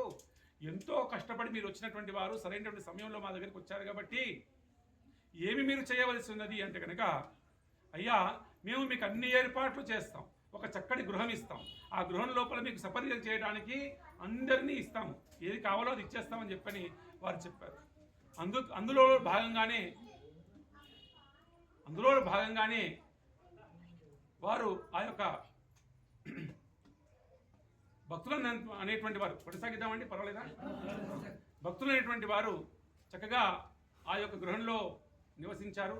ఇక వారు చేసేటువంటిది ఏమిటంటే ప్రతినిత్యం కూడా హరినామం చేస్తున్నారు, హరికథలు చెప్పుకుంటున్నారు, హరినామం చేస్తున్నారంట, హరియో కథలు చెప్పుకుంటున్నారు. చెబుతూ ఏం చేస్తున్నారు? బాగా పట్టుకునేటువంటి ప్రయత్నం చేయండి. హరినామం చేస్తున్నారు, హరికథలు చెప్తున్నారు, చెప్తూ తాదాప్యత పొందుతున్నారు. ఇప్పుడు వారింట్లో సేవ చేయడానికి వారు ఎవరండి? దాసిగా ఉన్నటువంటి వారి తల్లిగారు. ఇక పిల్లవాడు ఇతను చిన్నప్పటి నుంచే వైరాగ్యం కలిగినటువంటి వాడు, ఆట పట్ల ఆసక్తి లేదు, అయ్యో ఆడుకుందామనేటువంటి భావన లేదు, ఎప్పుడూ మాట్లాడేవాడు కాదు, మూగవాడిగా ఉండేటువంటి వాడు, బాహ్యమైనటువంటి విషయాలు ఏవి పెద్దగా పట్టించుకునేటువంటి వాడు కాదు. ఇష్యూ ప్రభు, నో ప్రాబ్లం. బాలుడైనటువంటి వాడు ఏది పెద్దగా ఆసక్తిని కనబరిచేటువంటి వాడు కాదు. ఆటల యందు ఆసక్తి లేదు, మాటల యందు ఆసక్తి లేదు, ఏదో అలా ఉండటం అని కాదు, ఎప్పుడు మగవాడిగా ఉండేవాడు. అలాంటి వాడికి బాగా పట్టుకోండి, అలాంటి వాడికి వీరు చెప్పేటువంటి ఈ కథల పట్ల వినాలనేటువంటి కొద్దిగా ఆసక్తి కలిగింది. వెళ్ళి కూర్చున్నాడు వారి మధ్యలో. అలా ఒకరోజు కూర్చున్నాడు, 2 రోజులు కూర్చున్నాడు, రోజులు గడిచిపోతుంది, వారాలు గడిచిపోతుంది, మాసాలు గడిచిపోతుంది. అలా వింటూ వింటూ వింటూ హరికథల యందు రుచి కలిగింది అతనికి. హరికథల యందు రుచి కలగాలంటే ఏకైక మార్గం ఏమిటంటే హరికథలు వినటమే. అవునా? హరికథల యందు రుచి లేకపోతే ఏది చేసినా అది వ్యర్థమే అని చెప్పారు కదా. ధర్మస్వాంసిత పుంసః విశ్వక్సేన కదాసూయ నా ఉత్పాదయతి యది రతిం శ్రమేవహి. అందరం కూడా గుర్తుపెట్టుకోవాల్సినటువంటిది. ప్రచారం చేయాలంటే వాళ్ళు ఈ శ్లోకాలు పట్టుకోవాల్సిందే. ఇంకా కాబట్టి రుచి కలగడం అనేటువంటి ప్రధానం కదా. ఈ పిల్లవాడిగా ఉన్నటువంటి వాడు 5 సంవత్సరాలు 6 సంవత్సరాల ప్రాయంలో ఉన్నటువంటి ఈ పిల్లవాడికి చిన్నప్పటి నుంచే 6 వయసు నుంచే ఇంతటి రుచికరమైనటువంటి ఈ యొక్క కథ మీద రుచి అనేటువంటిది కలిగిందంట. కలగ్గానే వెంటనే రుచి కలిగింది అతనికి. ప్రతిరోజు ఏం చేస్తున్నాడు? వారితో కలిసి చక్కగా వారి సపర్యలు చేస్తూ సేవలు చేస్తూ హరికథలు వింటున్నాడు. వింటూ వింటూ వింటూ వాళ్ళలా కళ్ళు మూసుకొని ఓహో ఎలా అద్భుతంగా హరి రక్షించాడు ఈ గజేంద్రుని అంటే వీరుడు ఓహో అని వీరు కళ్ళు మూసుకొని ధ్యానం చేస్తున్నారంట. వారు ఆ కథలు వింటూ వింటూ నవ్వుతుంటే ఇతను నవ్వుతున్నాడు, ఆ కథలు వింటూ ఏడుస్తుంటే ఏడుస్తున్నాడు. వారికి దారులు గారితే ఈ పిల్లవాడి దారులు గారుతున్నాయి. ఓహో ఎంత అద్భుతం. వారికి అలా సేవిస్తూ సేవిస్తూ వారి బట్టలు ఏం చేస్తున్నాడు? ఉతుకుతున్నాడు, శుభ్రం చేస్తున్నాడు, బట్టలు శుభ్రం చేస్తున్నాడు. ఓహో మహా అద్భుతం. బట్టలు శుభ్రం చేస్తూ ఏమన్నాడు? ఓహో హరికథలు వింటున్నాడు, బట్టలు శుభ్రం చేస్తున్నాడు, వారి సపర్యలు చేస్తున్నాడు, ఇల్లు శుభ్రం చేస్తున్నాడు. ప్రత్యేకించి తను వారు ప్రసాదాన్ని స్వీకరించిన తర్వాత ఆ ప్రసాదం స్వీకరించిన తర్వాత ఆ యొక్క పాత్రలో ఉన్నటువంటి వారి యొక్క ఏమిటండి ఉచ్చిష్టాన్ని వారి యొక్క అనుమతి చేత, ఎప్పుడైనా సరే గురువు యొక్క ఉచ్చిష్టాన్ని వారి యొక్క అనుమతి చేత స్వీకరించాలన్నారు. వారిది ఏంటి? మహాప్రసాదం అవదది, మహాప్రసాదం అవుతుందన్నారు. జగన్నాథుడు సమర్పిస్తే మహాప్రసాదం. జగన్నాథుడు సమర్పించింది ఎక్కడైనా సన్యాసులు వస్తే సాధువులు వస్తే వారి సమర్పించి వారి యొక్క అనుమతి చేత మన ఉచ్చిష్టాన్ని స్వీకరిస్తే అది ఏమవుతుంది? మహాప్రసాదం అవుతుంది. మహాప్రసాద వికారం ఇది. మహాప్రసాదంగా వారి యొక్క అనుమతి చేత స్వీకరించాడు. ఓహో 4 నెలలు చక్కగా అది పాలించి పొయ్యేటప్పుడు మహాత్ముతని ఏమైరా అని ఒళ్ళో కూర్చోబెట్టుకొని హరి యొక్క మంత్రాన్ని ఉపదేశించారంట. ఏం చేశారండి? హరి యొక్క మంత్రాన్ని ఉపదేశించారు. వెళ్ళిపోయారు. ఇక తను ఆనాటి నుంచి ఏం చేస్తున్నాడు? మంత్రాన్ని ధ్యానం చేయడం. గురువు ఇచ్చినటువంటి మంత్రం విశేషమైనటువంటిది. మంత్రం ఎంత శక్తి ఉన్నా గురువు అనేటువంటి ద్వారా ఇస్తే ఆ యొక్క మంత్రమును జపించడానికి కావాల్సిన ఆటంకములు వచ్చే ఆటంకములన్నీ తొలగించేటువంటి శక్తి గురువు ఇస్తాడు. అనండి మంత్రము చాలా శక్తివంతమైనటువంటిది. కానీ ఆ యొక్క నామాన్ని జపం చేసే క్రమంలో మన జీవితంలో ఎదురయ్యేటువంటి అన్ని ఆటంకములను కూడా తగ్గించి రక్షించి నేను నామం వైపు రుచి కలిగించే విధంగా చేసేటువంటి వారు గురువు అన్నారు. కాబట్టి గురుత్వాల ఈ మంత్రాన్ని స్వీకరించి ధ్యానం చేస్తున్నాడు. ధ్యానం చేస్తున్నాడు. అయ్యా ఆ విధంగా నేను ధ్యానం చేసి మధు జన్మయందు నేను ఈ 4గా నేను జన్మించానయ్యా అని చెప్పాను. అలా భగవంతుడి యొక్క నామాన్ని ధ్యానం చేస్తూ నేను ఏం చేశానండి చేద్దాం అంటే వీరికి ప్రశ్న వచ్చింది. లేదు మీరు ఆనాడు చేశారు కదా, వెళ్ళిన తర్వాత మీరు ఏం చేశారు చెప్పండి. మీరు తర్వాత క్రమం లోపల మీరు 4గా ఆవిర్భవించారే, అయినప్పటికీ కూడా పూర్వజన్మ యొక్క స్మృతి జ్ఞాపకాలు మీకు ఎలా వచ్చాయి, తర్వాత ఏం జరిగిందో చెప్పండి గురువు గారు అని చెప్పాడు కదా. అవును కదండి, అక్కడికి ఎత్తే సమానత్వం కాదు కదా. అంటే అప్పుడు వ్యాసుల వారు చెప్పాడు, అయ్యా ఆ తర్వాత కాలం నందు అది దైవ అనుగ్రహమా, నాకు పరీక్ష, నాకు శాపమా, దుఃఖమా మీరే చెప్పండి. ఒకనాడు మా తల్లి గారు ఉదయ సమయం నందు రాత్రి సమయం నందు ఒక గోవు దగ్గరికి పేరుతో ఉన్నటువంటి గోవు దగ్గరికి వెళ్ళిందంట. వెళ్ళేసి సంధ్యా సమయం సుమారుగా పాలు పితర కోసం వెళ్ళిందంట. వెళ్ళినటువంటి క్రమం లోపల ఒక సర్పము కాటు వేసింది. సర్పం కాటు వేస్తే నా తల్లి గారు మరణించారు. మరణించిన తర్వాత ఎవరున్నారు తనకి? ఎవరున్నారా? ఇప్పుడు తను బాధపడాలా, దుఃఖపడాలా, సంతోషపడాలా? బాధపడాలి సాధారణంగా. కానీ భగవంతుని యొక్క నామాన్ని నేను జపం చేశాను కాబట్టి, గురువులను నేను సేవించాను కాబట్టి, ఏమండి హరికథలు నేను విన్నాను కాబట్టి, ఈ హరికథలో భాగంగా భక్తుల యొక్క బాధలు దుఃఖాలు నేను విన్నాను కాబట్టి, వాళ్ళు దుఃఖాన్ని ఎలా ఎదుర్కొంటారో నాకు తెలుసు కాబట్టి, ప్రహ్లాద వారికి ఎన్ని దుఃఖాలు వచ్చాయో ఏనాడు చరిత్ర లేదు కదా, ఆ కథలని నేను విన్నాను కదా. ఈ భూమండలంలో ప్రహ్లాద వారి కంటే ఎక్కువ కష్టాలు ఎవరికి రాలేదు కదా, సొంత తండ్రే తను చెప్పాలనుకున్నాడు కదా. తనకంటూ హరిభక్తిని ఆచరించేటువంటి రెండో వాడు కూడా తనతో పాటు లేదు కదా. చుట్టూ కూడా ఎవరు రాక్షస సమూహమే కదా. అయినప్పటికీ కూడా హరిభక్తి యందు అంత నిశ్చలంగా నిశితంగా ఎలా ఉన్నాడో ఆ కథలన్నీ విన్నటువంటి వాడు, అవునండి ఇలాంటి కథలన్నీ కూడా, ఈ కథలన్నీ కాదు సాధారణంగా హరికథలు విన్నటువంటి వాడు ఏం చేశాడు? తన తల్లిగారు మరణిస్తే అయ్యో ఇది యథార్థంగా భౌతికంగా ఆలోచిస్తే ఇది నాకు దుఃఖమే. తల్లి లేకపోవడం నవమాసాలు కన్ని పెంచి నన్ను ఈ పిల్లవాడే చేసేది, కానీ ఇది నేను భగవంతుని అనుగ్రహంగా భావిస్తాను అన్నాడు. ఎందుకంటే ఈనాటి వరకు నాకు ఏదైనా భక్తిలో ఒక అడుగు ముందు వేయాలంటే ఇది నాకు పాశముగా కనిపించింది. ఎలా కనిపించింది? నాకు బంధంగా కనిపించింది.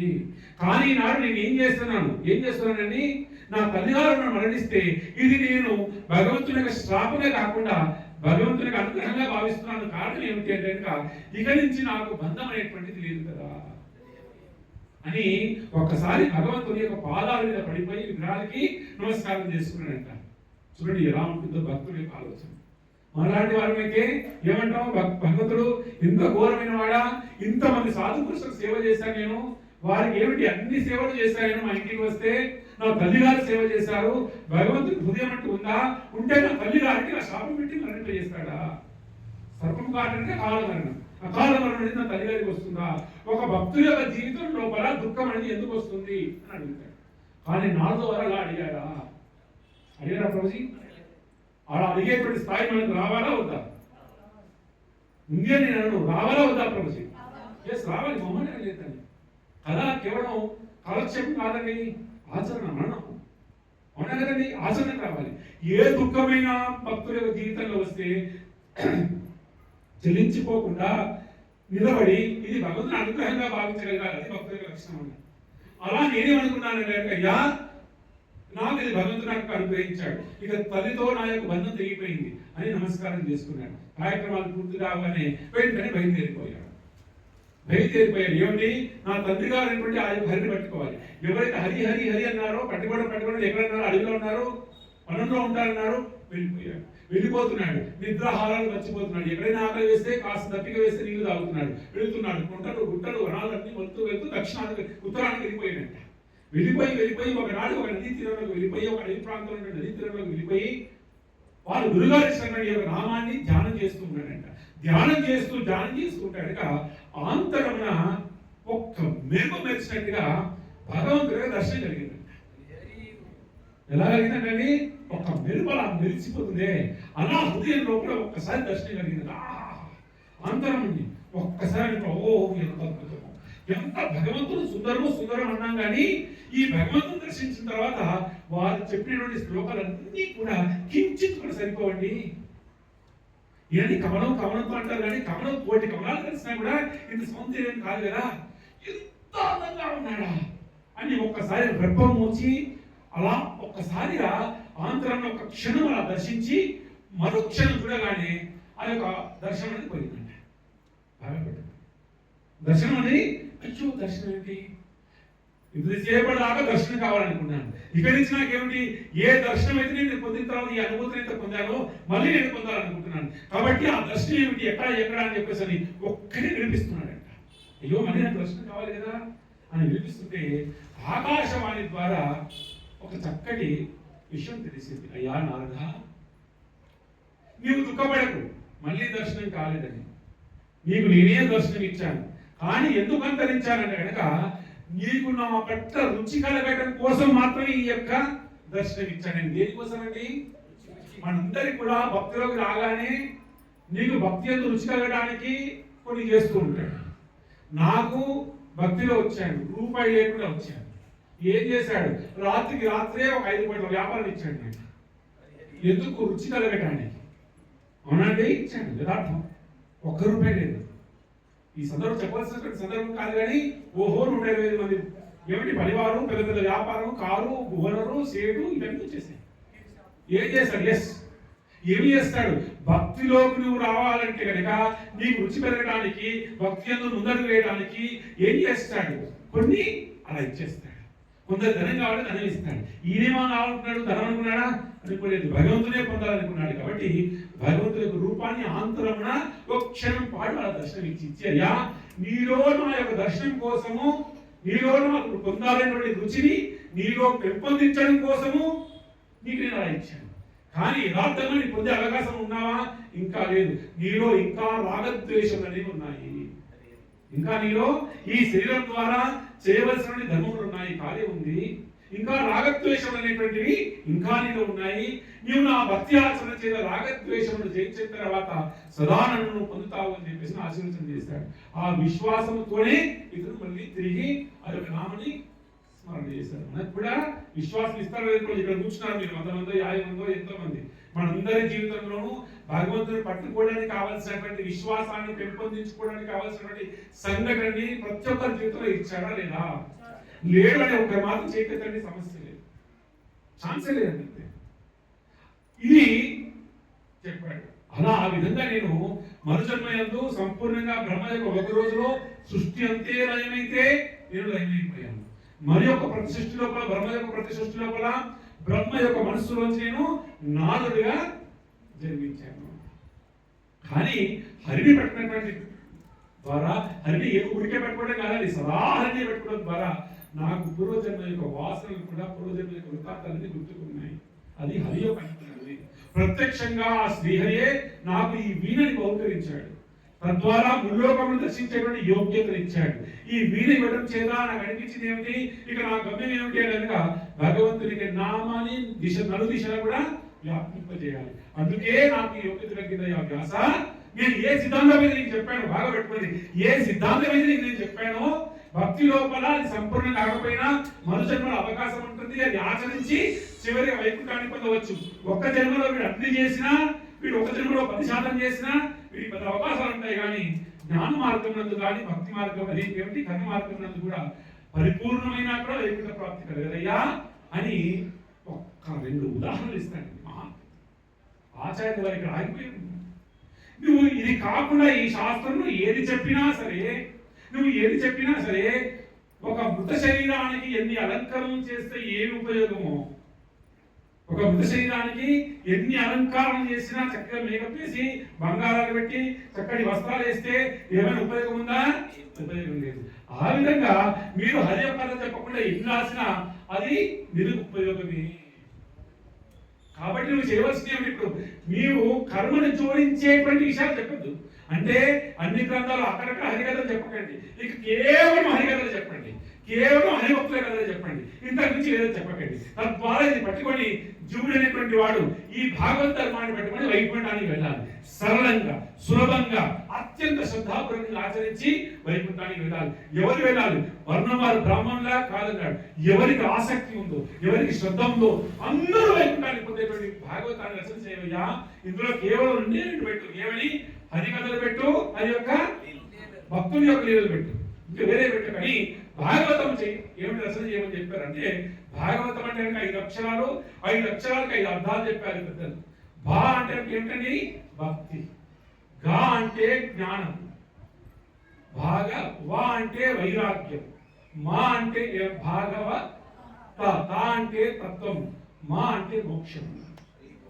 అంటే భక్తిని పెట్టుకుంటే ఏమొస్తుందండి? జ్ఞానము, వైరాగ్యం. అవునా? భా అంటే భక్తి, గా అంటే జ్ఞానము, వా అంటే వైరాగ్యం. ఈ 3 అనేటువంటి తత్వం నీకు తెలిసాయా? అది నీ ఎక్కడ తీసుకెళ్తుంది? మోక్షంకి. భాగవతం మోక్షం. కాబట్టి భా అంటే భక్తి, గా అంటే జ్ఞానము, వా అంటే వైరాగ్యము, తా అంటే తత్వము, మా అంటే మోక్షము. ఈ విధంగా భాగవతం యొక్క సారం ఇదేనయ్యా, ఈ భాగవతాన్ని రచన చేయని చెప్పేసి తనకు ఉపదేశించాడు. ఉపదేశాన్ని స్వీకరించాడు. స్వీకరించి ఏం చేశాడు? ఇంకా చక్కగా ఆ యొక్క సరస్వతి నదీ తీరం లోపల ఆంతరంగా భగవంతుని ధ్యానం చేస్తున్నాడు. ఆ మనోపల్కం పైన సమస్తమైనటువంటి ఈ భాగవతంలో భగవంతుని లీలా విశేషాలన్నీ కూడా ఏమిటి మనోపల్కం పైన స్ఫురించాయి. వెంటనే తల పెట్టుకున్నాడు. ఈ భాగవతాన్ని 12 స్కందాలతో 18 శ్లోకాలతో రచన చేశాడు. అది భాగవత మహాపురాణానికి ఇలా ఒక భాగవతాన్ని రచన చేసిన తర్వాత, అయ్యా అన్ని రచన చేసి అందరు శిష్యులకు ఇచ్చాను నేను. కానీ భాగవతాన్ని ధారణ చేసేవాడు ఎవరు అంటే ఏమని చేశాను సరే ఈ గ్రంథం రాసి సరిపోదు కదా, ఇది అందించాలి తరతరాలకి, తరతరాలకి ఇది అందించాలి. ఈ అందించలేనటువంటి యోగ్యుడైనటువంటి వాడు ఎవరయ్యా అంటే అప్పుడు అడుగుతున్నాడయ్యా, ఇప్పుడున్నటువంటి ఈ భూమండలం లోపల ఈ భాగవతాన్ని ధారణ చేయగలిగినటువంటి సామర్థ్యం కలిగినటువంటి వాడు, సంపూర్ణమైన వైరాగ్యం కలిగి పరిపూర్ణమైన ప్రేమ కలిగినటువంటి వారు ఏ మహానుభావులు కనిపించడం లేదు. అలాంటి వారు కావాలని కనుక నేనే ధ్యానంలో కూర్చోవాలి, తపస్సు చేయాలని కూర్చున్నానంట. వ్యాసుల వారే కూర్చున్నారంట. కూర్చొని ధ్యానం చేస్తున్నారు. ఎవరికి? శివపార్వతులకి. ఆ శివపార్వతులు ధ్యానం చేస్తుంటే అక్కడ చాలా కథలు ఉన్నాయి. అందులో నేను ప్రామాణికమైన వృత్తాంతం చెప్తున్నాను. శుక్రవారం యొక్క జన్మ రహస్యం. మరో ప్రశ్న అడిగారు కదా శుక్రవారం, వారి గురించి ప్రశ్న. వారు అక్కడ అమరకథ జరుగుతుంది. ఈ భాగవతము అక్కడ పరమశివుడు ఎవరు చెప్తానండి? పార్వతీదేవి చెప్తున్నాడు. అమ్మా ఇది భాగవతము అని చెప్తున్నాడంట. చెబుతుంటే ఆ పార్వతీదేవి ఒక శ్రద్ధ పెట్టారు. ఏమిటి? ఎప్పుడు నువ్వు ఏం చేస్తున్నాను? నువ్వు కొడుతుంటాను. నేను భాగవతం చెప్తుంటాను, నేను ఏం చేస్తున్నాను? నువ్వు కొడుతుంటాను అన్నాడు. అమ్మవారు వింటున్నారు. వింటూ వింటూ వింటూ కాస్త నిద్రలోకి జారుకున్నారంట. ఇక్కడ ఎవరైనా అపరాధం చేయకూడదు. అమ్మవారు ఏమిటి, నిద్ర జారుకోవడం భాగవతం చెప్తే అనుకోకండి, అది దైవ సంకల్పం. ఎవరైనా పరిస్థితి ఎందుకండి వాళ్ళని బ్రాహ్మణులా చేయాలి అంటే అది ఏంటి? భగవత్ సంకల్పం చేత. కాబట్టి అమ్మవారు సాక్షాత్ లక్ష్మీ స్వరూపిణి, శక్తి స్వరూపిణి. కాబట్టి ఇలాంటి అపరాధం ఆలోచించకూడదు. అక్కడ ఆ కైలాసం లోపల ఒక రామచిలుక వచ్చిందంట. ఆ రామచిలుక ఎవరో కాదు, కృష్ణుడికి రాధారాణి మధ్యన వారి యొక్క సందేశాలు అందించేటువంటి ఒక రామచిలుక. సుఖం అంటే ఏమిటని? చిలుక. రాధారాణి యొక్క ఏమిటి, ఎప్పుడు వస్తున్నారు అనేటువంటి సందేశాన్ని కృష్ణుడికి అందిస్తారు. కృష్ణుడి యొక్క సందేశాన్ని రాధారాణికి అందిస్తారు. అలాంటి ఒక సుఖము కైలాసంలోకి వెళ్ళి ఈ యొక్క అమర కథను వింటుందంట. వింటుంటే ఊకొడుతుంది. ఒకనాటికి ఆ యొక్క కథ చెప్తూ చెప్తూ ఒక్కసారి కథ తెచ్చి చూశాడంట. పక్కన పార్వతీదేవి నిద్రిస్తుంది. ఎదురుగా ఊకొడుతుంది ఎవరు అని చూడగానే ఒక రామచిలుక ఊకొడుతుంది. అయ్యో ఏమిటి ఈ భాగవతం అనేటువంటిది పార్వ సంగీత గ్రంథం కదా, అంటే పరమహంసలే కదా చేయవలసింది. అలాంటి గ్రంథాన్ని ఎవరు వినాలి కైలాసం లోపల అంటే ఒక్కసారి త్రిశూలాన్ని వదిలేశారంట. ఆ త్రిశూలాన్ని తప్పించుకోవడం కోసం ఇక్కడ తపస్సు చేస్తున్నారు. ఎవరండి? ఎవరు చేస్తున్నారండి తపస్సు? ఎందుకు చేస్తున్నాడు? ఈ భాగవతాన్ని ధారణ చేసేవాడు కావాలి కాబట్టి. వెంటనే ఆ యొక్క సుఖం వచ్చి వాయు రూపంలో వ్యాసుల వారి యొక్క ధర్మపత్ని యొక్క గర్భంలోకి వెళ్ళిపోయింది. అలా వెళ్ళిపోయిన తర్వాత పరమశివుడు వచ్చాడు. త్రిశూలం వచ్చి నమస్కారం చేశాడు. వ్యాసుడు, అయ్యా ఏ మహోత్కార్యము చేత ఈ భాగవతం అనేది రాబోయేటువంటి తరుణం కోసము అందించడం కోసం యోగ్యుడైనటువంటి ఒక కుమారుడు కావాలని చెప్పేసి సంకల్పం చేశాను. అది తపస్సు చేసిన ఎవరికి? మీకే కదా.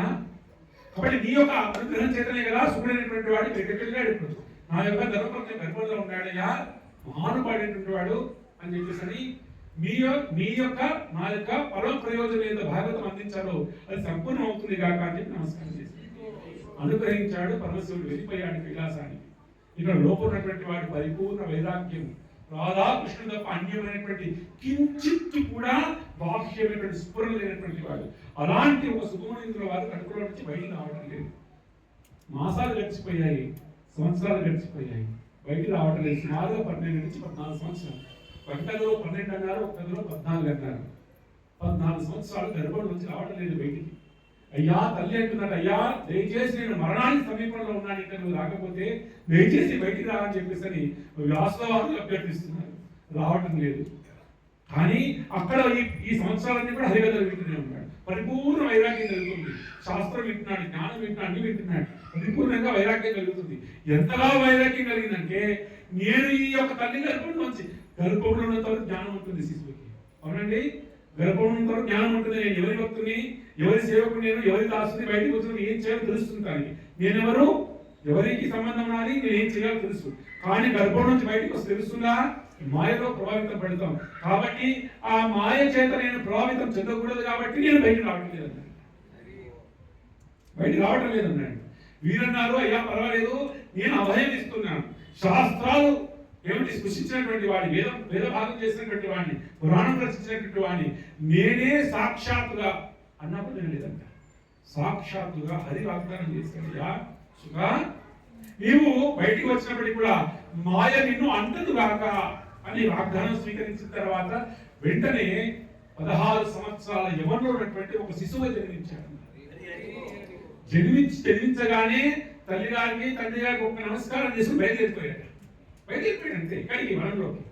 ఎందుకు అంటే భగవంతుడు అంటే కనుక అన్ని విన్నాడు, జ్ఞానం విన్నాడు, కానీ ఒక మౌలిక సూత్రాన్ని మాత్రం స్వీకరించలేకపోయాడు. ఎందుకంటే ఇంతగా ఉన్నటువంటి భగవంతుడు నిరాకార తత్వంలో ఉన్నాడు.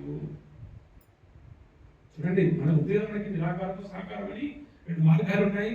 రమణ మహర్షి వారు నిరాకార తత్వాన్ని చెప్తే, ఇక్కడ శుక్రవారు ఆ ఏ రమణ మహర్షి వారు ప్రతిపాదించారో లేదా పూర్వమనందు కూడా అద్వైతమైనటువంటి సిద్ధాంతం ఏ విధంగా ఉందో ఆ యొక్క సిద్ధాంతం నందు తాను భగవంతుడు అంటే ఎప్పుడో లేడు, నిరాకార నిర్గుణంలో ఉన్నటువంటి వాడు, నిర్విశేషమైనటువంటి వాడు, ఆకారమైనటువంటిది లేదు, జీవుడైనటువంటి వాడు ఎంత చేసినా సరే తెలియతంలో ఐక్యం అవ్వాలన్నటువంటి ఒక సిద్ధాంతం ఉన్నటువంటి వాడు. ఏ విధంగా అంటే ఒక వ్యక్తి ఎంత కారులో పోయినా సరే ఇంటి వెళ్తే కారు వదిలిపెట్టి ఇంట్లోకి ఎలా వెళ్ళాలో జీవుడైనటువంటి వాడు కూడా దేహాలన్నీ వదిలివేసి ఒకనాటికి ఆ యొక్క పరబ్రహ్మలోనే ఏం చెప్పాలి, ఐక్యం అయిపోవాలన్నాడు. ఆ విధంగా తను తానుగా రమిస్తూ వెళ్తున్నాడంట. అయ్యా, నువ్వు పరబ్రహ్మ కోసం నిర్మించిన వాడివి, అయ్యా కుమారా సుఖ అని ఎక్కడి నుంచి బయలుదేరుతున్నాడు. ఎవరు? వ్యాసుల వారు పట్టుకోవడం కోసం. వినడం లేదు, పరిగెడుతున్నాడు. వృక్షాలన్నీ కూడా ఏమంటాయి, సుఖ అంటే అవి మళ్ళీ సుఖాన్ని నిలుస్తున్నాయంట. కానీ శుక్రవారు బయలుదేరిపోయారు. వైరాగ్యం, సంపూర్ణమైన వైరాగ్యం, దేహ సంబంధమైన ఏ వ్యామోహం లేదు, ఏమి నూరు పోపులు లేదు వారి పైన, దేహం పట్ల ఏమి వ్యామోహం లేదు. అలా పరిగెడుతున్నాడు. వ్యాసుల వారికి మరొక సంశయం వచ్చింది, ఏం చేయాలి ఇప్పుడు? ఎలా దీనికి పరిష్కారము? నా కుమారుడు వారిని పిలిపించి భాగవతాన్ని అందించి భాగవతం పైన రుచి కలిగించి తదనంతర కాలం నందు ఇతని భాగవతం వైపు అధికారిని నిలబెట్టాలి. ఎలా సాధ్యం ఇది అని ఒక చక్కటి ప్రణాళిక వేశాను. ఏమన్నా శిష్యుని పిలిచారండి. అయ్యా రండి పిలిచి, అయ్యా మీకు నేను భాగవతంలో కొన్ని శ్లోకాలు ఉన్నాయి, అందులోంచి 2 ఆనిముత్యాలు ఇస్తాను, 2 శ్లోకాలు మీకు ఇస్తాను.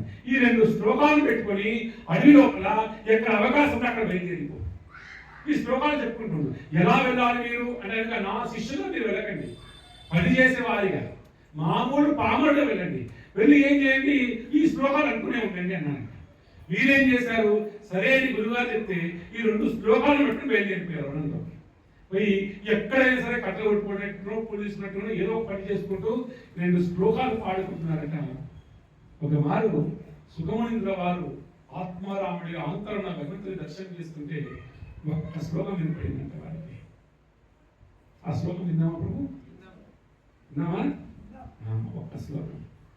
బర్హాపీడ నడవల్వకో కర్ణయు కర్ణికారం విప్రాద్ వాస కనకమీశం వైజయంతి చమాలం రంధ్రాన్ వేరు నదుల సుధారాపురండి. ఓహో, ఈ శ్లోకం చెప్పడం మహాద్భుతం ఉంది. ఈ శ్లోకం ఎప్పుడు నేను చెప్తుంటాను కదా ఏమండి. ఎందుకు నేను ఇప్పుడు చెప్పి ప్రతి శ్లోకము ఇంతకుముందు వినలే. ఎంత అద్భుతమైనటువంటి శ్లోకము. మీరు చెప్పాలనుకుంటున్నారా ప్రభుజీ? చక్కగా దోషం లేకుండా చెప్తున్నాను ఈ శ్లోకాన్ని. బర్హాపీడం నటవరవపో కర్ణయో కర్ణికారం బిభ్రాద్వాస కనక కపీశం వైజయంతి చమాలం రంధ్రాన్ వేణోర్ అధరా సుధారాపురణ్యం గోపవృందే బృందావన బృందారమ్యం స్వపద రమణం ప్రవిశాత్ గీత కీర్తి బర్హాపీడం నడవరవపో కర్ణయో కర్ణికారం విప్రాద్ వాస కనకమీశం వైజయంతి చమాలం రంధ్రాన్ వేణురధర సుధారాపురణ్యం గోపవృందే బృందారణ్యం స్వపదరమణం ప్రవిశాత్ గీత కీర్తి. ఇది శ్లోకం. బర్హాపీడం ఈయన శిరస్సునందు పాడుకుంటానంట. అయితే ఎవరు చెప్పడం లేదు ఎవరు అని. ఈయన ఒకనాడు బృందావనంలో గోవులు కాయడం కోసం తల్లి యశోదమ్మ చక్కగా అలంకరణ చేస్తే చక్కగా అలంకరణ చేయించుకొని ఏమిటి బయలుదేరుతున్నాయి. ముందు గోవులు బయలుదేరుతున్నాయి. ఈ వీడియో ఎప్పుడు చెప్తుంటాను నేను. ముందు గోవులు బయలుదేరుతున్నాయి, తర్వాత ఆయన వేణుగానం చేస్తున్నాడు. ఏమిటి వేణుగానం విని స్నేహితులు తనతో వచ్చారు. తన స్నేహితులు గోవులు వచ్చాయి. గోవుల్లో కలిసిపోయాయి. ఈయన వేణుగానం చేస్తున్నాడు, స్నేహితులు ఈయన పక్కన ఉన్నారు. ముందు గోవులు కదులుతున్నాయి. ఆ గోవుల యొక్క పాదాల నుంచి చక్కటి గోతులు వస్తుంది, ఆ గోధులంతా తన పేరు పడిపోతుంది. అలా ఆ మధ్య నుంచి వేణుగానం చేస్తూ బయలుదేరుతున్నాడు. ఆ సందర్భంలో వచ్చినటువంటి శ్లోకం మహాప్రభు వారు చెప్తారు, కృష్ణుడు వర్ణించేటువంటి శ్లోకాలు ఎన్నున్నప్పటికీ మొట్టమొదటి ఈ శ్లోకం చెప్పారు. ఇంత అందంగా వర్ణించాడు కృష్ణుడు, ఇంతకంటే ఎక్కువ వర్ణించే శ్లోకం వినిపించలేదు నాకంటారు భాగవతాన్ని అధ్యయనం చేసిన మహాప్రభు వారు. వరహాపీఠం అయ్యా, చక్కగా నివర్తించని పెట్టినటువంటి వాడు. వరహాపీఠం నటవరవప్పు అయ్యా, ఈయన అడుగులు వేస్తుంటే నాట్యం చేస్తున్నట్టు ఉంటుందంట. కర్ణయో కర్ణికారం అయ్యా, కర్ణులకు చక్కటి పుష్పాలు అలంకరించుకున్నాడంట. మకర కుండలు అన్నాయి, ఇక్కడ పుష్పాలు. అయ్యా ఆయన అలంకరణ చాలా అద్భుతంగా ఉంటాయి. కౌస్తుభాన్ని ఇష్టపడాడు ఇక్కడ, వైజయంతి వాళ్ళని ఇష్టపడాడు ఇక్కడ, వనమాలని ఇష్టపడతాడు వనంలో దొరికినటువంటి పుష్పాలని. అలా కర్ణయో కర్ణికారం విప్రాద్ వాస కనకపీశం అయ్యా, ఈయన యొక్క శరీరం పైన ఎలా ఉందంటే వస్త్రము ఎలా ఉంది, వైజయంతి ఎలా ఉంది, పీతాంబరం ఉందంట. పీతాంబరం ఉందంట. ఇక ఎలా పీతాంబరం కర్ణయో కర్ణికారం విప్రాద్ వాస కనకపీశం వైజయంతి మనం వైజయంతి మానం వేసుకున్నాడంట. రంధ్రాన్ని ఈయన వేసుకుని ఏం చేస్తున్నాడంటే కనుక రంధ్రాన్ని వేరు రంధ్రములతో ఉన్నటువంటి ఒక వేణు పట్టుకున్నాడంట. వేణు పట్టుకొని అది అధర్ముల చేత అమృతాన్ని వదులుతున్నాడంట. ఆ అమృతం ఆ వేణులోకి వెళ్ళి ఆ రంధ్రాల ద్వారా వేణుగానామృతం బయటికి వెళ్తుందంట. ఏమవుతుందండి, వేణుగానామృతమైనటువంటిది వెళ్తుందండి. వేణు అలాంటి ఆ వెలుగుతున్నటువంటి వాడు ఆ వేణుగానం చేస్తూ ఉంటాడయ్యా.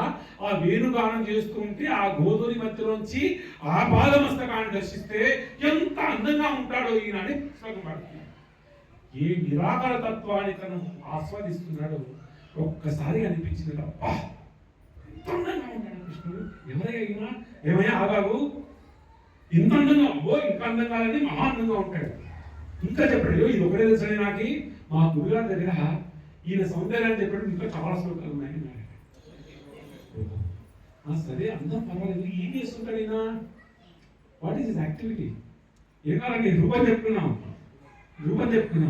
ఏమిటి యాక్టివిటీ, ఏం చేస్తుంటాడు ఈయన అంటే ఆయన యాక్టివిటీ చెప్పారంట, కార్యము.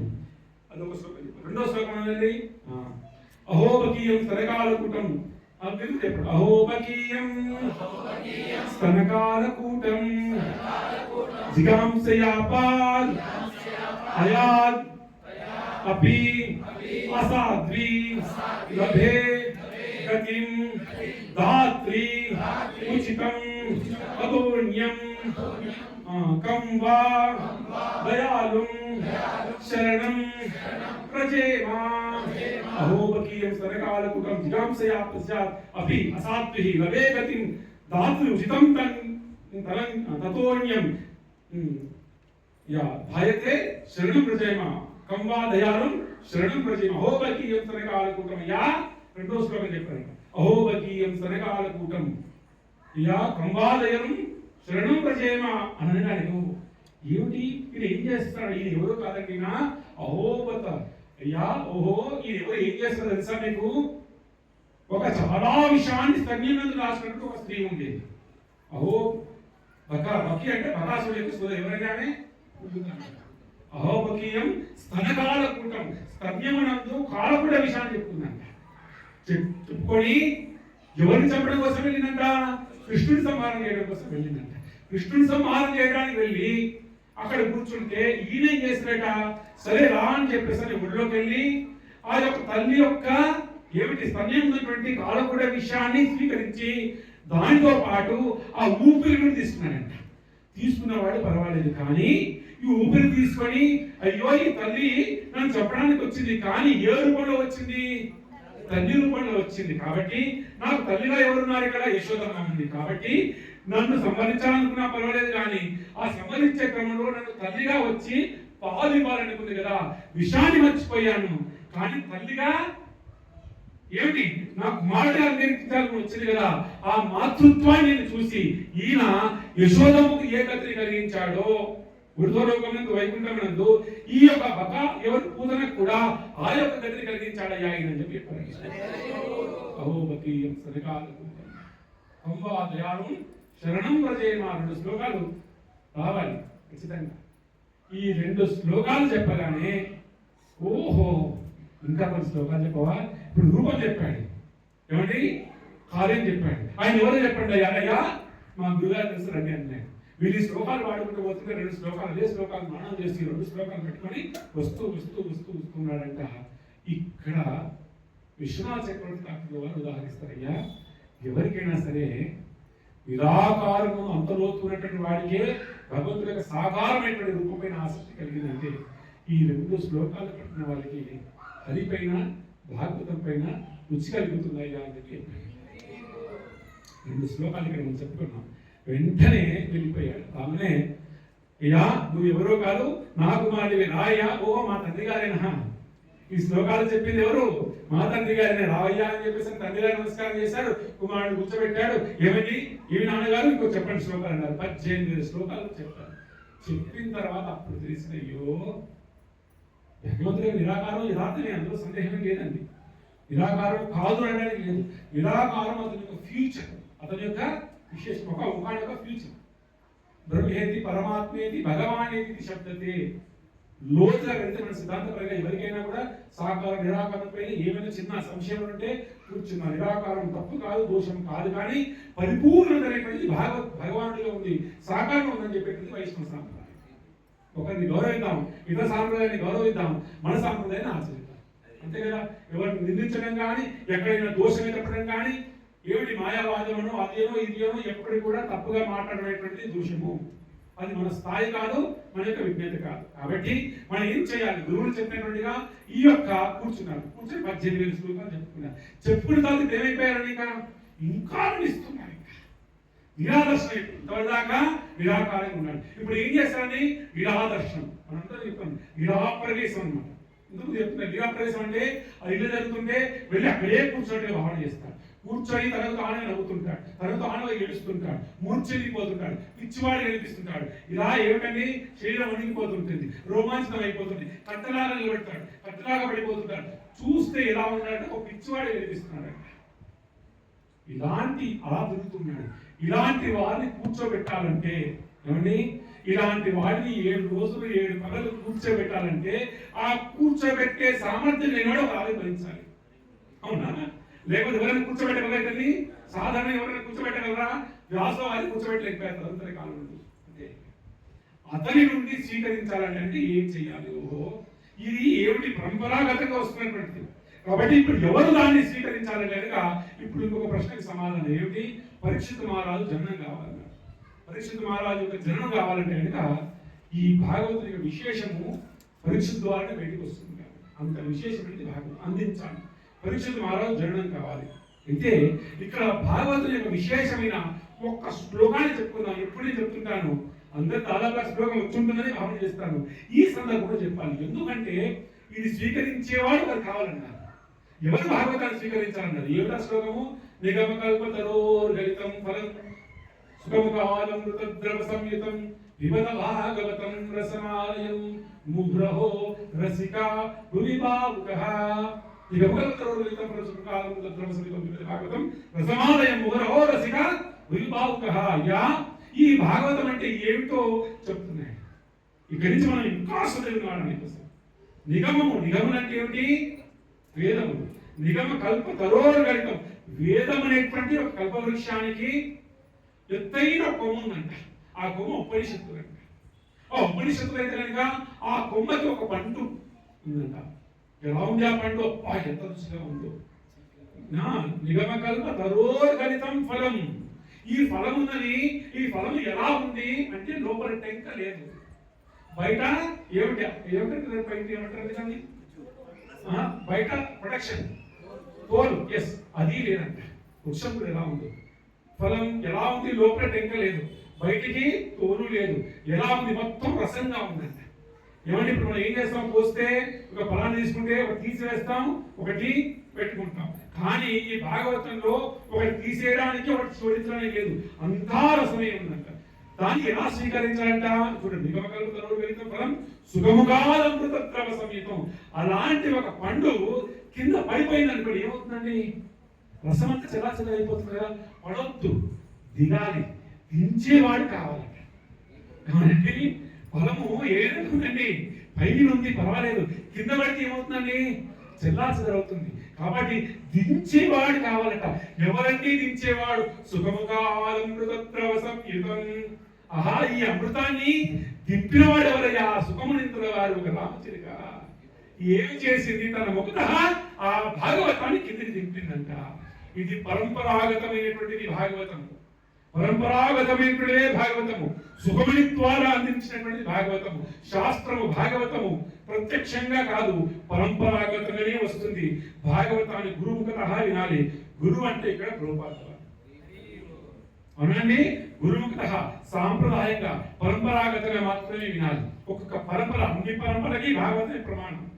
మీరు మాయవాదం చెప్పేటువంటి పెద్ద పెద్ద గురువులు కూడా భాగవతాన్ని పెట్టుకుంటారు. మనము భాగవతాన్ని పెట్టుకుంటాం. ఎలా వినాలన్నారు? పరంపరాగతంగా వినాలన్నారు. సుఖముఖాదమృత ద్రవ సంయుతం కింద వచ్చిందంటే సరే, సుఖముని ద్వారా ఎలా మనం స్వీకరించాలట అంటే సుఖముఖ అమృత ద్రవ సంయుతం పీబతం. అయ్యా, ఈ భాగవతాన్ని వినడం కాదు, ఈ భాగవతాన్ని తినడం కాదు. ఏమన్నారు? పీబతం అంటే తాగాలంట. తినడం అంటే ఏమిటి? ఏదైనా నమలాలంటే పనులు కావాలి, కాస్త కష్టపడాలి, శ్రమ చేయాలి, అది లోపలికి వెళ్ళాలి, జీర్ణం కావాలి, కష్టం. కానీ ఇది ఏమిటి? కష్టమా? కష్టం కాదు. ఏమిటి? పీబతం తాగాలి, తాగాలంట. భాగవతం తాగాలంట. పీబతం. ఆహా, సుఖముఖాంత ద్రవ సంయుతం పీబతం. ఏమిటి? తర్వాత ఏంటండి? ఈ ఒక భాగవతాన్ని తాగాలంట. తాగాలి. రసంగా ఉండాలి. రసిక ఎవరెవరన్నీ స్వీకరించాలి దీన్ని అనక రసికులైనటువంటి వారు. అర్థాలు మన కడతలనిపిస్తాయి. భౌతిక రసం అంటే కనుక ఏది యథార్థమైనటువంటి పరమైనటువంటి రుచి ఉందో ఆ రుచిని తెలిసి ఆ రుచిని పొందాలి అనుకునేటువంటి వాడు కావాలండి. రుచిని తెలుసుకోవాలి. ఈ రుచి అన్ని భౌతికమైనటువంటిది కాదు. రసికుడైనటువంటి అంటే ఆ కృష్ణుడి యొక్క లీలా రుచి కలిగినటువంటి వాడు పొందాలనుకునేటువంటి రసిక. భూరిభావుక అయ్యా, దాన్ని భావన చేసేటువంటి వాడు కావాలి. ఉదాహరణకి రసికం అంటే కనుక ఒక ఆచరణిస్తారు అర్థం. మాటల ద్వారా ఏది నువ్వు చెప్పలేవో అనుభూతిని, ఆనందాన్ని రసికత్వం అన్నారంట. చూడండి, అంటే ఉదాహరణకి ఒక ప్రపోజల్ పిలిచేసి మా యొక్క షాప్ లో మంచి ఆవు నెయ్యితోని ఒక మంచి గులాబ్ జామున్ చేసి చక్కగా ప్రపోజల్ ఇచ్చాం. ప్రపోజల్ ఏమన్నాడు? యా బాగుందయ్యా, తీయగా ఉందని నేను ఎంత చెప్పినా చెప్పలేడు పూర్ణంగా. ఎంత రుచిగా ఉంటుంది. ఏదో తీయగా ఉంటుంది, మధురంగా ఉంటుంది అంటే కానీ అందరికంటే పెద్ద మాటలు వస్తాయా? రావు. అది చూడాలంటే ఏం చేయాలి? నువ్వు తినాలి. తిని మాత్రమే అనుభూతి పొందగలరు. ఇది కూడా భాగవతం అలాంటిది అన్నారు. ఎన్ని మాటలు చెప్పినా దాని యొక్క మాధుర్యాన్ని చెప్పలేము, దాని మహత్యాన్ని చెప్పలేము. ఇది ఏం చేయాలి? అలా స్వీకరించాలి. అంటే స్వీకరించాము. బాగా ఉంది, తిన్నాడు. తిని ఆ ఎవరు తిన్నాడు అలా వెళ్ళిపోయాడు అనుకోండి, అది ఉపయోగం లేదు. ఎంత బాగుందో అని భావన చేయాలి. భాగవతం కూడా అయ్యా విన్నాము, చెప్పాము, వెళ్ళిపోయాం. ఆహా, ఎంత అద్భుతం ఉంది, ఎంత అద్భుతంగా ఉందని నీవు భావన చేయాలి. రసిక భూమిభావం ఇదే అర్హత చెప్పారండి. మీరు వైశ్యుల, శూద్రుల, బ్రాహ్మణులు అని చెప్పరా. ఎవరైతే కనుక ఈ కథని అందంగా తాగుతూ ఆ అనుభూతి పొంది ఓహో ఎంత అద్భుతం ఈ భాగవతం అని భావన చేయాలి. కన్నీరు రావాలి, నవ్వాలి, ఏడ్చాలి. ఓహో అద్భుతమైన భావన పొందాలి, తాదాప్యతను పొందాలి. ఓహో అద్భుతం అని అలా అద్భుతమైనటువంటి భావన చేసిన వారి భాగవతాన్ని స్వీకరించాలి. ఎవరైనా అడగవచ్చు, ఏమైనా ఎంతైనా కానీ ఒక అడిగారు, మూలం పట్టుకోకుండా కుసలు పట్టుకుంటే ఏమిటయ్యా భాగవతాన్ని? వేద పరంపర మూలం అనేటువంటిది వేదం కదా, తర్వాత వచ్చింది భాగవతం కదా. మూలం అనేటువంటి వేదాన్ని పట్టుకోకుండా భాగవతాన్ని ఎందుకు పట్టుకున్నారని అడిగారు. ప్రశ్న కరెక్ట్ కదా.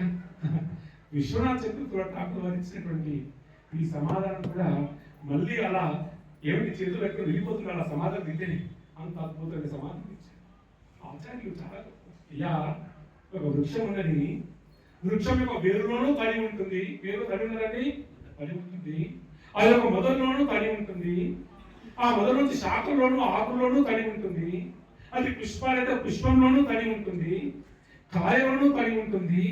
కానీ ఆ కాయ ఎప్పుడైతే పండు అవుతుందో అందులోనే తీపి ఉంటుంది. కానీ ఈ వృక్షంలో ఎక్కడైనా అంత మధురమైన తీపి ఉంటుందా? ఓహో ఏమి అండి, అర్థమైందా? ఎంత అంటే మూలము ఏమిటి? వేదమే. కానీ వేదం యొక్క పరిపక్వమైనటువంటి మాధుర్యం అంతా కూడా ఒక చెట్టు యొక్క మాధుర్యం ఫలంలో ఎలా ఉంటుందో వేదం అనేటువంటి చెట్టు యొక్క మాధుర్యము భాగవతమయ్యా. అలాంటి భాగవతాన్ని తాగండి అయ్యా, తాగండి. తాగి ఏం చేయండి? ఏవో అని పోకండి. తాగేదాన్ని తలుచుకోండి, మననం చేయండి, తారాపు భావన చేయండి. ఓహో, అద్భుతంగా భావన చేయండి. ఈ భావన లోపల ఎన్ని శ్లోకాలున్నా ఒక్క శ్లోకం మాత్రం, ఈ శ్లోకం చదివిన తర్వాత, ఈ అర్థం చదివిన తర్వాత ఒక్క శ్లోకం నన్ను వెంటాడుతుంది, హంట్ చేస్తుంది. ఒక్క శ్లోకం మాత్రం. ఏమిటి రోజు ఆ శ్లోకము? కృష్ణ యొక్క రూపాన్ని చెప్పేటువంటి శ్లోకము ఏమిటండి?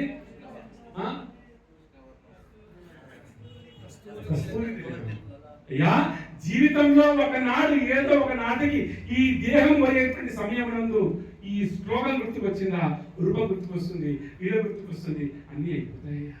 ఏమిటది?